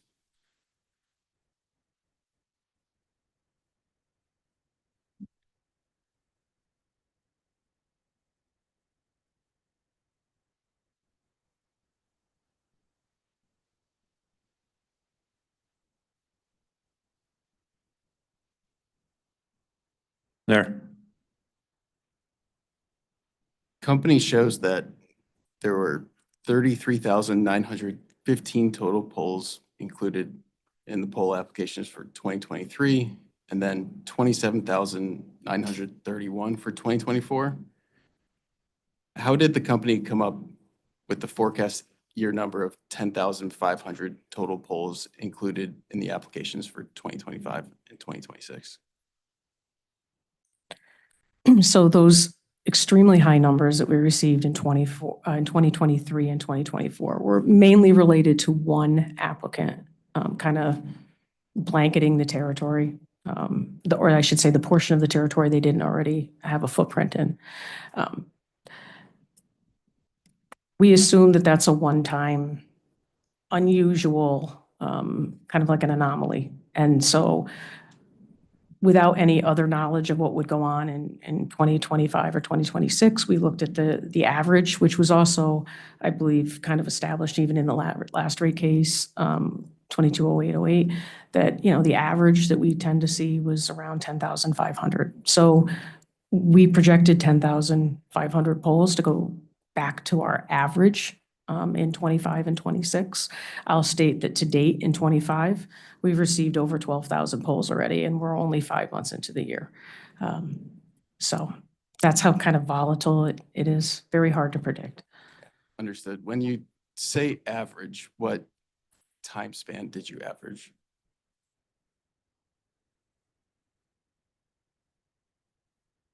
Subject to check. I believe it's 2018 through 2022.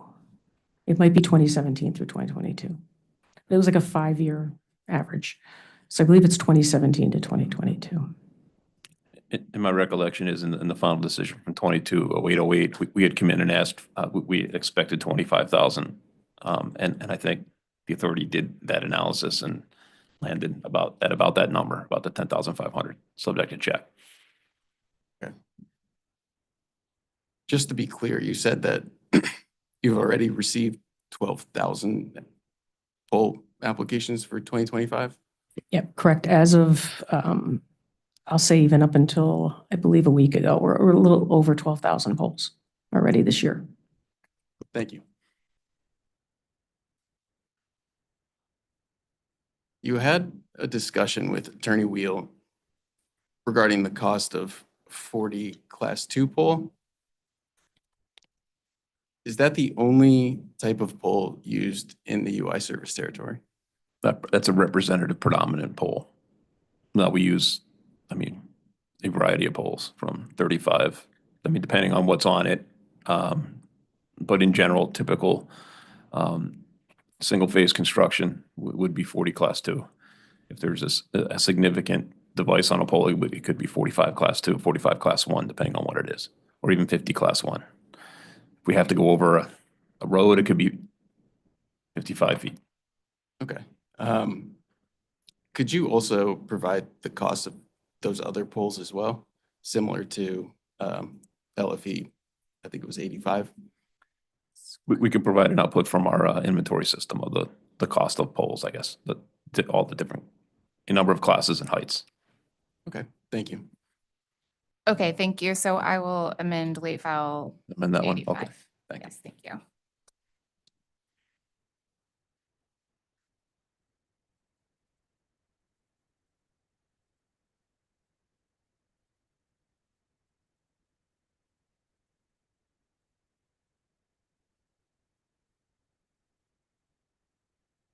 Well said.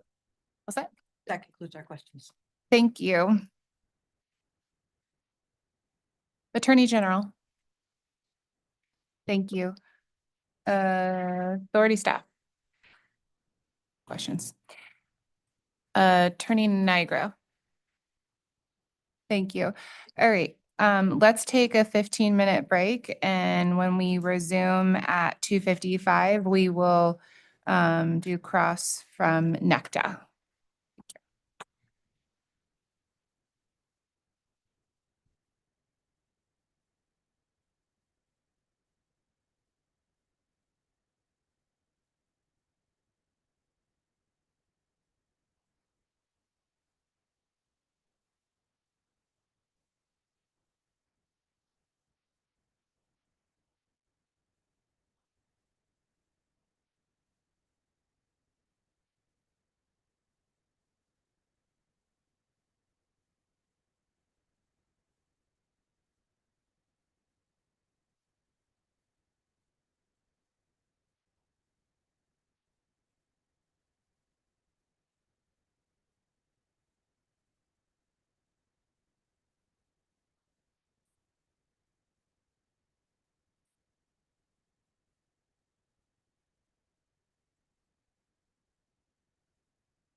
Okay, we'll go back on the record. Attorney Vaughn.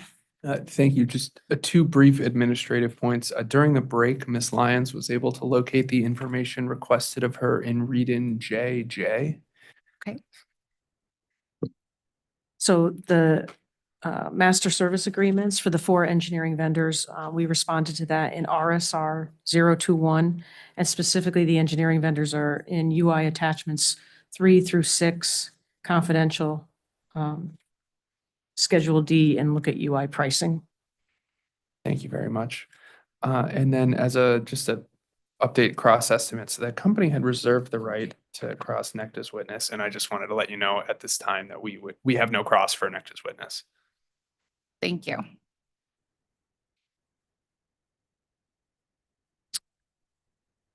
Okay, then we will resume cross for this panel from NECTA, please. Thank you, Chair and the Commission.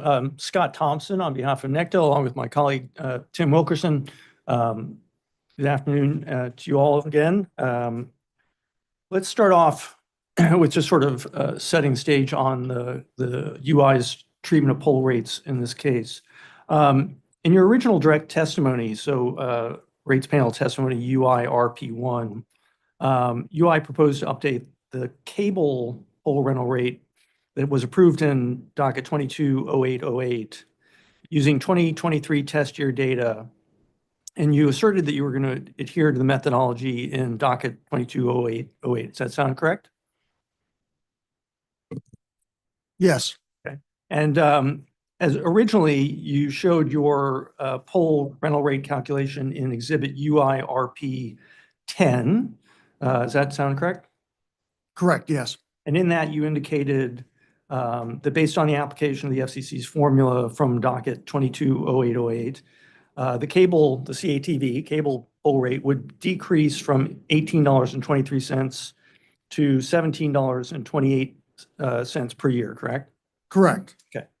Now, then subsequently, in response to a couple of NECTA interrogatories, notably NECTA 005, UI indicated that in preparing its responses, it determined that it had inadvertently used beginning of year instead of end of year balances for accounts 364, 365, and 369 from its 2023 FERC Form 1. Does that sound right? Correct. And in addition, you identified that in response to NECTA 008 and NECTA 005, that you had inadvertently misclassified and would reclassify costs of tree trimming and brush clearing in an amount of $15,757,595. And you're going to move that from account 592 to 593. Does that sound correct? Yes, subject to check that number. That sounds correct. Yeah. And so in response to NECTA 005, you provided NECTA 005 UI attachment 1 with a new calculation of the rate, the result of which was instead of a decrease, UI was now proposing a 19% increase in the annual poll rental rate from $18.23 to $21.78, correct? Correct. Okay. So let's talk now about that vegetation management reclassification. And I want to ask you to look at Exhibit UI RP10. That is the spreadsheet that sets forth UI's understanding of the rate formula for calculating the CATV poll rental rate, correct? Correct. Okay. And one element is the maintenance element, right? So line 43, if we look at, and there are several tabs, but if we look at the tab called, make it easy, P3 of 5. And if we look at line 43, and I'm talking about the line on the Excel spreadsheet, that's for maintenance of overhead lines, FERC account 593. You see that? Yes. Okay. And in UI RP10, you originally listed $21,683,085. And then I want you to look at column D, which is the notes, and that's the source that you cite is 2023 FERC Form 1, page 322, line 149, column B, right? That's correct. So the 21 million is drawn from UI's 2023 FERC Form 1, correct? Correct. And sitting here today, UI's 2023 FERC Form 1 still shows for account 593 that 21,683,085, correct? Correct. But UI's pole rental rate is now based on what what UI shows in NECTA. Let me ask you to look at 005 attachment 1, which is another spreadsheet you guys produced after NECTA 005. Correct. Okay. In NECTA 005 UI attachment 1, in this one, the cable calculation is in tab P4 of 10. Do you see that? Actually, it's the P4 of 10 is the detailed calculation. Yes. In there on line 43, it now shows maintenance of overhead lines, FERC account 593 of being 37,440,680, right? Shows the adjustment. Right, appended with the note that says plus the adjustment from NECTA 008, yes. Right, so I was about to get to that. So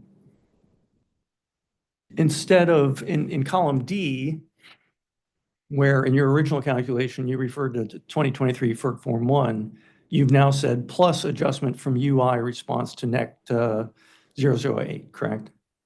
That's correct. And so you've added approximately $16 million to what should be account 593 in the poll calculation without making any change to the 2023 FERC Form 1, correct? Correct. Can you cite me any FCC order holding that a utility can use different amounts than what is reported in the relevant year's FERC Form 1? Objection to the extent it calls for a legal conclusion. Okay, I will overrule and ask the witness to answer to the best of their ability, please. I am not aware of the legal conclusions in the FCC regulations. So those costs, however, are attributable to our utility protection zone program that electric customers are paying for and that the cable companies are benefiting from. We are trimming the trees and reducing the risk for your clients during severe weather and blue sky days from the vegetation that surrounds the infrastructure. So those costs should be shared equitably amongst everyone on the pole, and those adjustments were made to ensure that that happens. But you would agree that the FCC's formula as adopted by the authority is based on what's in the reported FERC Form 1, right? Objection. I don't know if the witnesses have stated that, and I don't know if that's their testimony right now. I will sustain and ask Attorney Thompson to rephrase, please.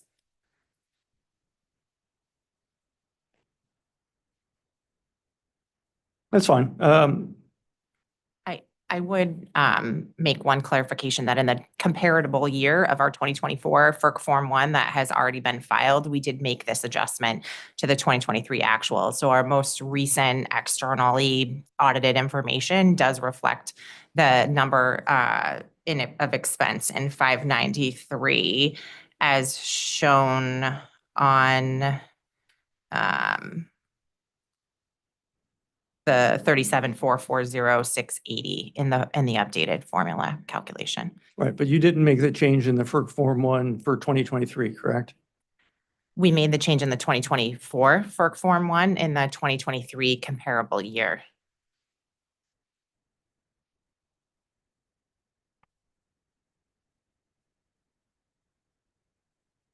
But You didn't, in your testimony, you said you didn't make the change to 2023 because it wasn't material, correct? To the 2023 FERC Form 1? It's not part of the section that is audited by our auditors, because our auditors are not auditing the breakout by the plant, sorry, not the plant accounts, but the FERC series of maintenance accounts. They only audit the maintenance and the operations in total on the face of the income statement. So the page that then disaggregates the maintenance and operations by the type of underlying asset is not included within the scope of their audit. And therefore, we felt it was not material to make a change that would have no impact on the face of the income statement itself. It's just in disaggregation in a subschedule within the form. But yet in your rebuttal testimony, you said, recognize that this is having a significant impact on the pole rental rate, correct? Sorry, Mr. Thompson, is there a reference to the rebuttal testimony? Oh, sure. You can just look at. If you look at the rebuttal testimony from the panel,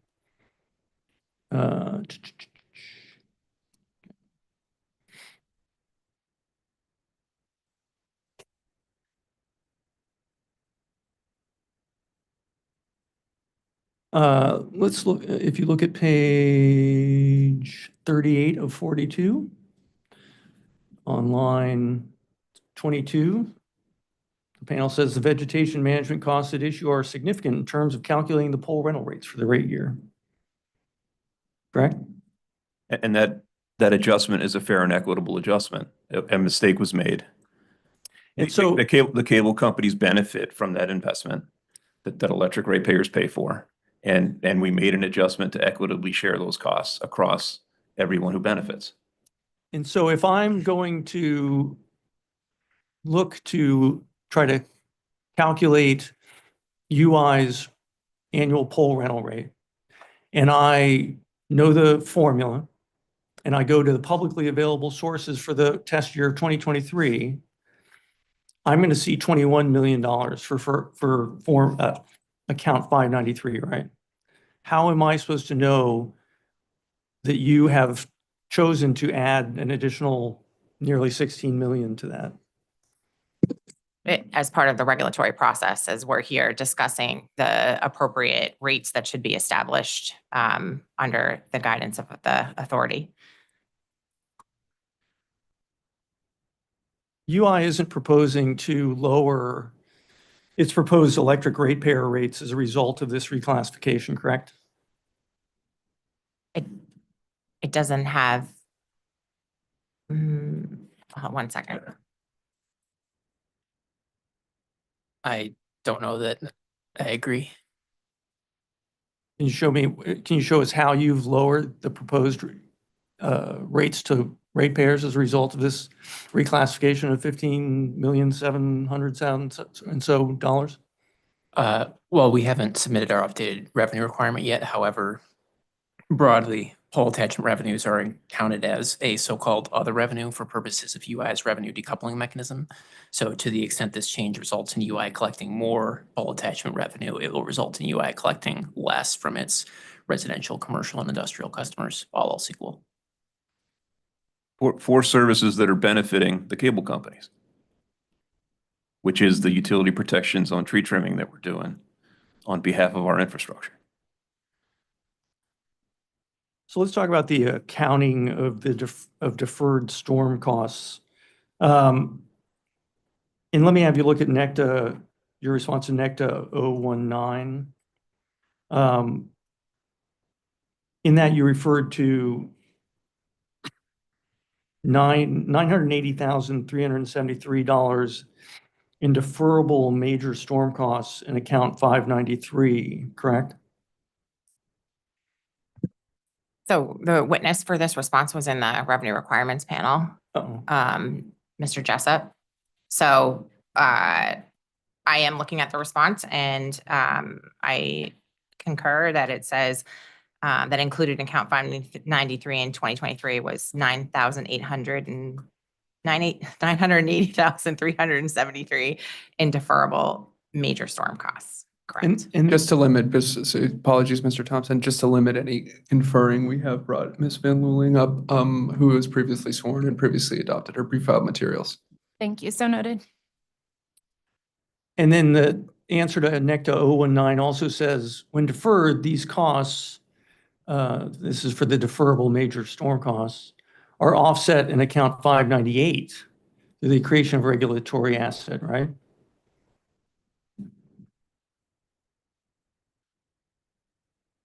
That is correct. So this means that this is essentially time shifted, the recovery of those costs for electric ratepayers, correct? By an offset to account 598? 598 is the creation of the regulatory asset. So 598 is the income statement aspect of this. So this entry to get to 598 would be a debit to a regulatory asset account and a credit on the income statement to this 598.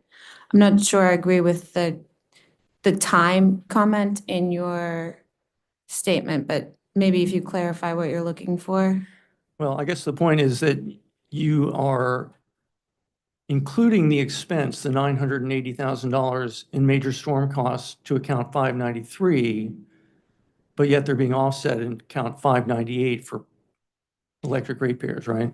So what's happening here is there's a debit that's sitting in account 593. Those are the major storm expenses. And then there's a corresponding credit sitting in account 598. So when you look at net income or pre-tax net income, they're washing. They're netting to, said another way, they're netting to zero. So you have the debit and the offsetting credit.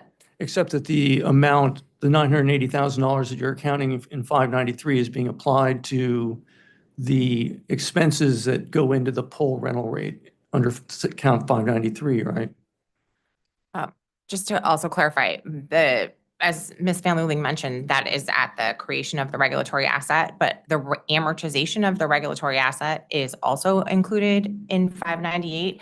So by excluding this account, you exclude both the deferral and the amortization, and the only costs included in 593 are the actual cash expended costs realized by the company.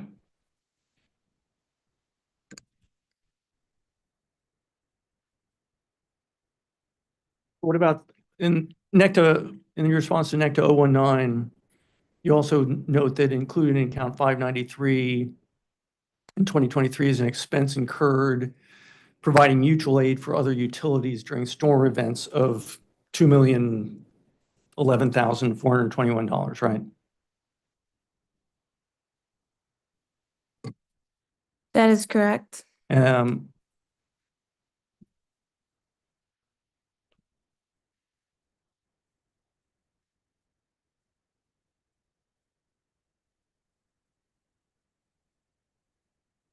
And again, the credits for that approximately $2 million on mutual aid for storms and other utilities areas were credited in accounts 456 and 593, correct? That's correct. And in fact, that's not fully covering the $2 million of costs that were incurred for storm recovery in other utilities areas, correct? That's correct.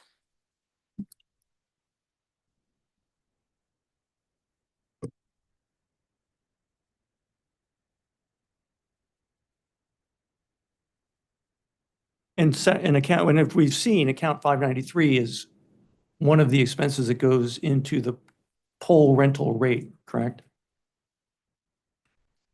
One moment. Yes. Wouldn't you agree that for rates to be just and reasonable, corresponding credits should be applied directly against the expenses to which they causally relate? I'm just going to object to the use of the term just and reasonable to the extent that they're asking for a legal finding.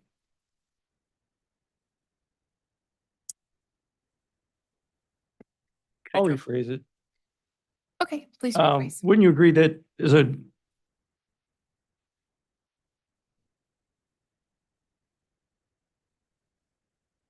no, I haven't asked my question yet, sorry.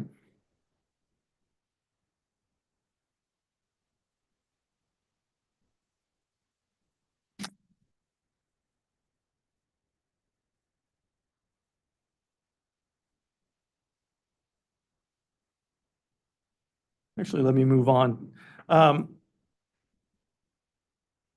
During OCC's questions, there were some questions I want to follow up on. If a new attacher, so let's say a cable operator, wants to attach to a pole, and as a result, that pole needs to be replaced. This is the but-for, and it's clear that is solely due to the new attachment. That cable operator is going to pay for that pole replacement, correct? Yes, That includes the cost of the wooden pole itself, correct?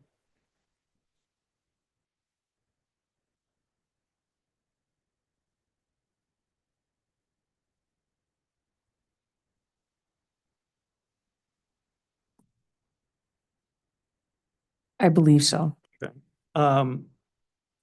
Does UI reflect that reimbursement for the cost of the wooden pole as a credit in account 364? Yes. Okay. When a new attacher pays directly, well, let me actually back up and let's set the stage to make sure everybody's using the same terms.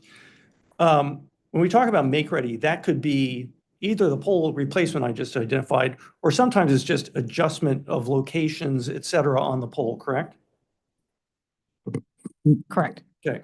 And so when that new attacher, and if make ready needs to be done by UI in the pole, in the power space, again, so assume it's based solely on the new attachment, right? It's not a pre-existing condition or anything.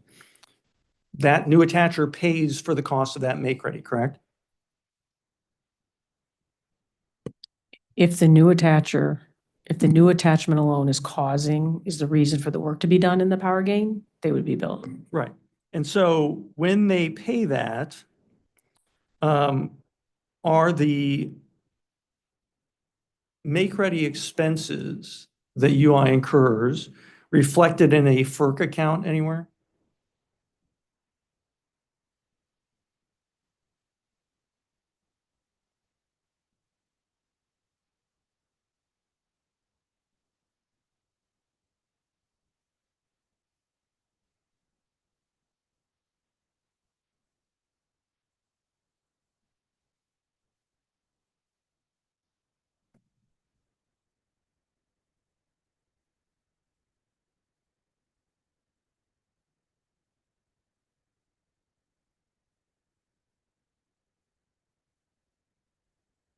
It depends on the design of the job. There are some make-ready works that could be considered OpEx and not CapEx.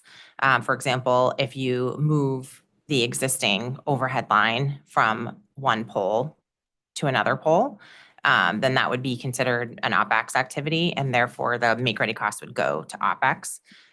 If you're replacing the pole, as in your previous example, that would be a capitalizable activity, and so the cost to do that would go to the pole investment account. And so for the OpEx, would that not be accounted for under an operational maintenance account within the FERC account systems? Yes, it would be an OpEx cost. Okay, Yes. so one way or the other, it's, and this is where my question's going. So, UI's done make ready. There's some expense related that was not capitalized that is accounted for do you know which FERC account that would go to? It would depend on the nature of the work. Okay. Is there and then the new attacher pays you to reimburse you for that work, correct? They'll pay whatever the company deems invoiceable. Yes. In our cost causer example that we're using, the new attacher pays, is there an offset for the expense entries to reflect that payment by the new attacher? I would have to look to see the accounting on those invoices specifically and how they're being posted to the various O&M FERC accounts. I haven't looked at one specifically, so I don't want to venture a guess at where the proceeds from the attacher are going, if they're crediting the O&M account that is the same account that the work was expensed to, or if they're going to a revenue account separately. We'd need to confirm that. Can we ask to have that done? Or for an example, it doesn't have to, obviously I'm not asking for every single one that's been done, but this is a representative example one.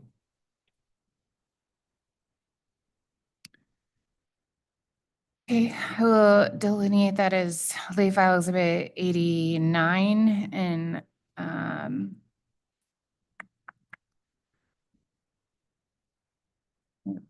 apologize, was there a reference? A representative example of the accounting reimbursement for third-party billable work? Correct. Thank you. And maybe this will be related to one of the answers you just gave. So in OCC 798 and also in OCC 770, there's a reference to something called UI Make Ready CAP project. Could you tell me what that is? That's our Make Ready capital project. So that would reflect, in general, the costs for the work that we identify was a pre-existing condition, and then the net results of the billable work. So both instances where the first is we go out there and we identify that we had a pre-existing condition and we solve it on ourselves. That work is there. The engineering for the work is there.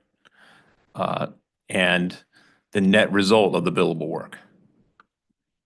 So if it's completely billable, then it would be zero, but you'd see work orders in that. Okay. In that project with costs and negating entry. And what FERC accounts, if any, is the UI Make Ready CAP project linked to?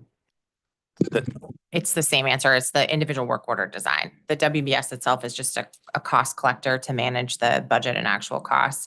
But the FERC accounting depends on the design of the work order and which actual activities are taking place. Our engineers build their work orders with elements called compatible units. So the FERC accounts are built behind. So a pole, if you're installing a pole, you would put that element on the work order. It's got the FERC account for the pole built in, cut out wire. The work order system understands the FERC accounting for those elements that are going in. Is it possible to get a list of the FERC accounts that are associated with the UI Make Ready CAP project? This is the same question, Is it? the Okay. same late file. So when we're talking about what's being invoiced from Make Ready, it's under the umbrella of that WBS element, and the individual work orders are the designs, as Mr. Eves responded. There's a deduction table within our system that says if an engineer designs a job that is replace a pole, it deduces the FERC capital account for pole. If the designer designs a job that is move an overhead line from pole 1 to pole 2 without making any improvements to the overhead line, it would deduce maintenance of overhead lines, accounts, et cetera. But it's a hierarchical structure, and the project code that you referred to is just a grouping of work orders. So I think the LFE you've asked for is for a representative sample of those individual work orders. Where is the expense going to, or capital? And then those that are being invoiced, where's the offsetting income being posted to? Earlier, there was a discussion of I gathered a $650 amount that is the, I'll call it the price attributed to a bare wooden pole between UI and Frontier. am I correct in believing that that $650 is not the cost of the bare pole that you use when you ask a new attacher to pay to reimburse you for replacing a pole? Well, the work done to replace the pole would include everything on the pole. So this is the back and forth between the joint pole owners in paying for the pole that we're on as either a joint user or a custodian. So if we're the custodian, we would bill them for the cost of the wood pole and vice versa. Whereas if we're replacing a pole on behalf of one of your clients, then the full cost of doing that work would be included. I guess what I'm trying to ask is I gather that $650 was a legacy amount between you and Frontier. Is that accurate? Correct. Is the amount charged to a new cable attacher as part of the overall price of paying to replace a pole, I assume is different than that $650. It's whatever the current price of a 40-foot class 2 pole is. And it's a different element because you're doing all the work on the pole. It's not just the pole itself. So you have to execute the replacement and the work to allow that attacher to attach to our infrastructure. I understand that. I'm just saying that the one part that is the wooden pole is, I assume, is more than $650. That depends On the current on the size of the pole. Yeah, so on the current price of a, whatever it is, 40-foot class 2, 45-foot class 2, what all the different options you identified. It'd be more than that. Yeah.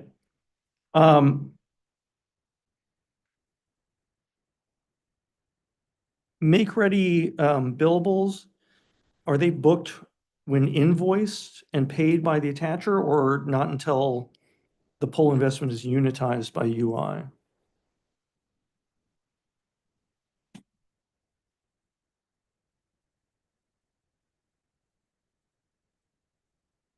So in the case of Make Ready, the payments are received in advance of the work being done. So the company, upon having made any expenditures, would already have received the amount from the attacher. So there's no increase in investment because the funds are already received. So they're booked when invoiced and paid? Right. So when the invoicing is created, there's a receivable generated, and once the receivable is paid, then that cash is reflected as an asset on the company's books.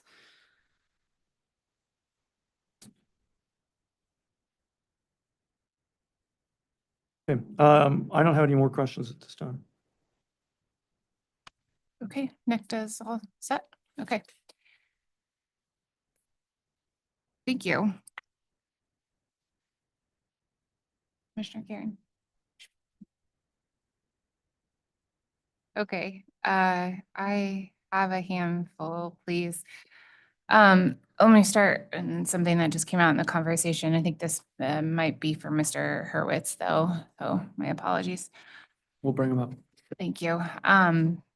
The discussion about the CATV attachment revenue, I just wanted to confirm is that that's going to be reflected in LFE 1 to the extent that I'm sorry, let me ask that over again.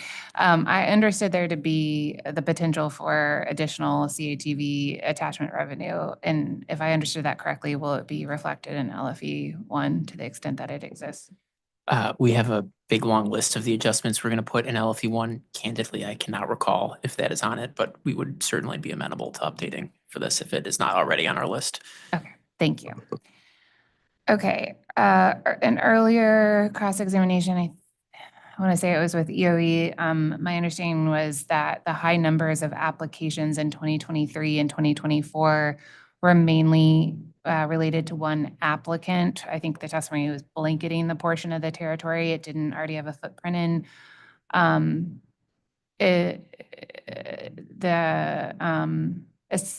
I think the subsequent testimony is that you treated that like an anomaly and instead used 10,500 to project the rate year. Did I understand that correctly? Correct. Okay. Do you have any idea about the 12,000 applications that you mentioned for 2025 already? What proportion of those might have come from that same applicant and should be considered an anomaly? So I think a small portion, like a couple thousand. The other larger deployment that's come in has come from what we typically see from that. We have one attacher who typically gives us 5,000 to 8,000 polls a year. Okay. It's a telecom attacher that does that. And so that's the lion's share of the 12,000. And then the other portion of that would be either small attachers that have come in, and then probably a couple thousand from that one attacher who gave us almost like 70,000, over the last 2 years, or 65,000 over the last 2 years. Okay. Thank you. So the 10,500 number compared to the 12,000 that you've seen already, are you, I don't know how to ask this. How are you feeling about that as you sit here? I think we meet quarterly with the attachers, and we try to get some feeling for what they're gonna give us. We just finished, well, we're in the midst of our second quarter, but at our first quarter meetings, it looks like we're probably gonna get about 15,000, 15 or 16,000 polls by year end. The issue that we have is then we'll meet with them in second quarter, and then somebody will go way down, and then we're down to like, oh, we're gonna be around 12,000. And then we'll third quarter, depending on what their financial situations are, all of a sudden now we're up to 19,000 by year end. So that's the one thing that it's very hard for us to gauge. The attachers have been, certain attachers are very transparent, others are, they tend to not want to divulge that. I think it's more that it's such a competitive, especially amongst the telecoms, it's so competitive. And they even compete with the cable TV now, so they tend to not want to let that out there too much in advance. Thank you so much. Okay, and the final question or two I have, I wasn't clear from the discussion earlier, if the record already contains this. So my question specifically is, has the company provided a breakdown of the engineering cost per poll for poll attachment, make ready work? I'd be specifically looking for it on a monthly basis for 2024, 2025. I know that there was the late file exhibit request from, I believe, the OCC asking for the rate year projection, but I was more interested in the historic. So I didn't want to add on to their late file unless it wasn't already in the record. I think there is data to do that math, but probably not at the monthly level. I think you mentioned monthly. Yes. Okay. Going back to what time frame? It's 2024 in year to date. Okay. I don't believe that's in the record at this point. But I think it's something we could provide, just with the understanding that through that time period, we were ramping those contractors. So the throughput was limited early on. We've ramped up now. Okay. Is there a time period that would be more representative, or would you just like to provide the data? 5 is where we kind of got the engine cranking. I mean, but I think you'll see, if you're looking at monthly data, you'll be able to see, I think, what you're looking for, how the ramp progressed and where we are right now, and be able to project that into the future. Thank you so much. So I will then enter that as late file exhibit 90. So to state again, requesting a breakdown of the engineering costs and I guess the number of polls engineered monthly for poll attachment make ready in 2024 and 2025 year to date on a monthly basis. Okay. Thank you so much.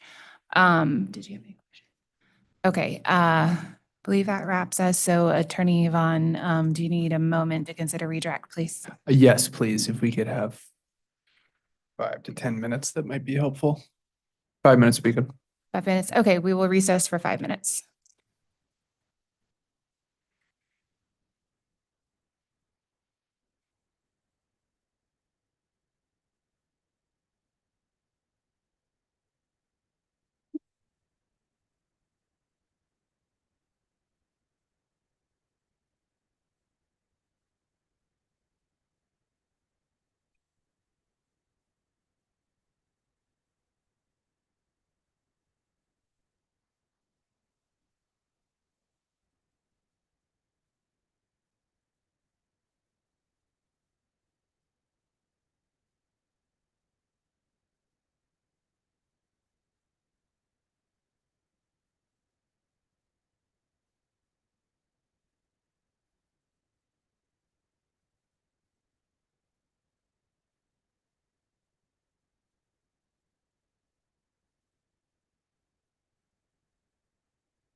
Attorney Vaughn. Thank you. Very brief redirect.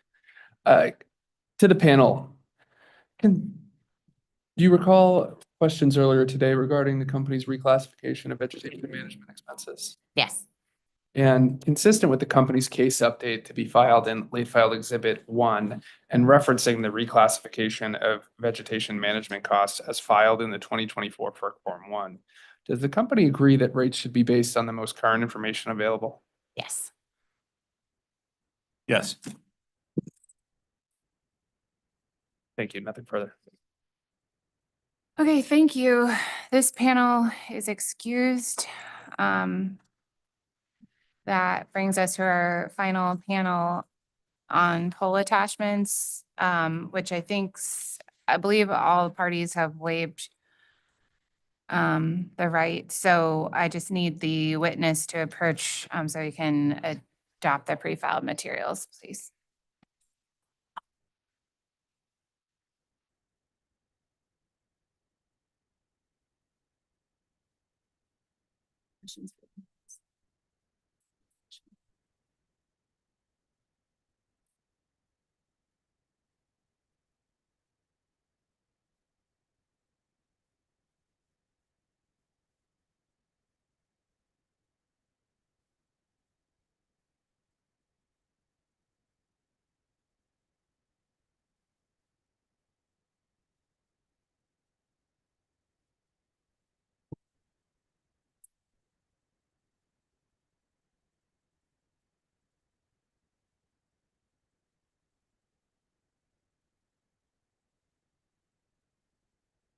All right, attorneys Thompson and Wilkerson, if you could please introduce your witness and then I will administer the oath. Sure. Ms. Crafton, will you state your full name and title for the record? Yes. Push the little button. Thank you. Patricia D. Crafton, principal and owner of Patricia Crafton Economic Consulting. Thank you. And if you could raise your right hand, I'll administer the oath at the conclusion of which you can affirm by stating I do. I swear to tell the truth, the whole truth, and nothing but the truth under pains and penalties of perjury. I do. Thank you, Attorney Thompson. Thank you. Ms. Crafton, as part of your preparation for this docket, did you sponsor pre-filed direct testimony with exhibits PDK, exhibits 1 through 4, and also rebuttal testimony with exhibits PDK, sur rebuttal testimony with exhibits PDK, sur rebuttal 1 through 3? And did you also sponsor answers to interrogatories in this proceeding? Yes, I did. Do you have any updates or corrections to your pre-filed testimony or interrogatory responses? No, I do not. And do you adopt your pre-filed testimony and interrogatory responses as part of your sworn testimony in this proceeding? Yes, I do. Okay.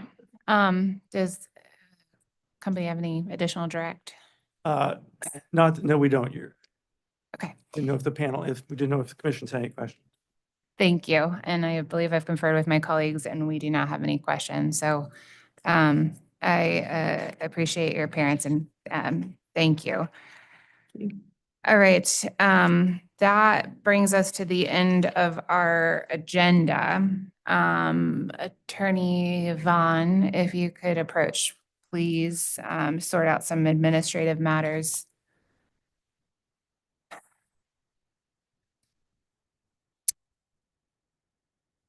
right, Attorney Vaughn, according to my records, we have read-in X and read-in AA. Unless those are available, I'm going to suggest converting to. Great. I'm anticipating your question to convert those to late files. I was going to raise that myself, and that does line up with my list. So. Okay, yes. very good. Then for 91, late file exhibit 91, I have read-in X as provide the reference in the contract to where the overtime reporting rules are included. Is that? I think that captures it.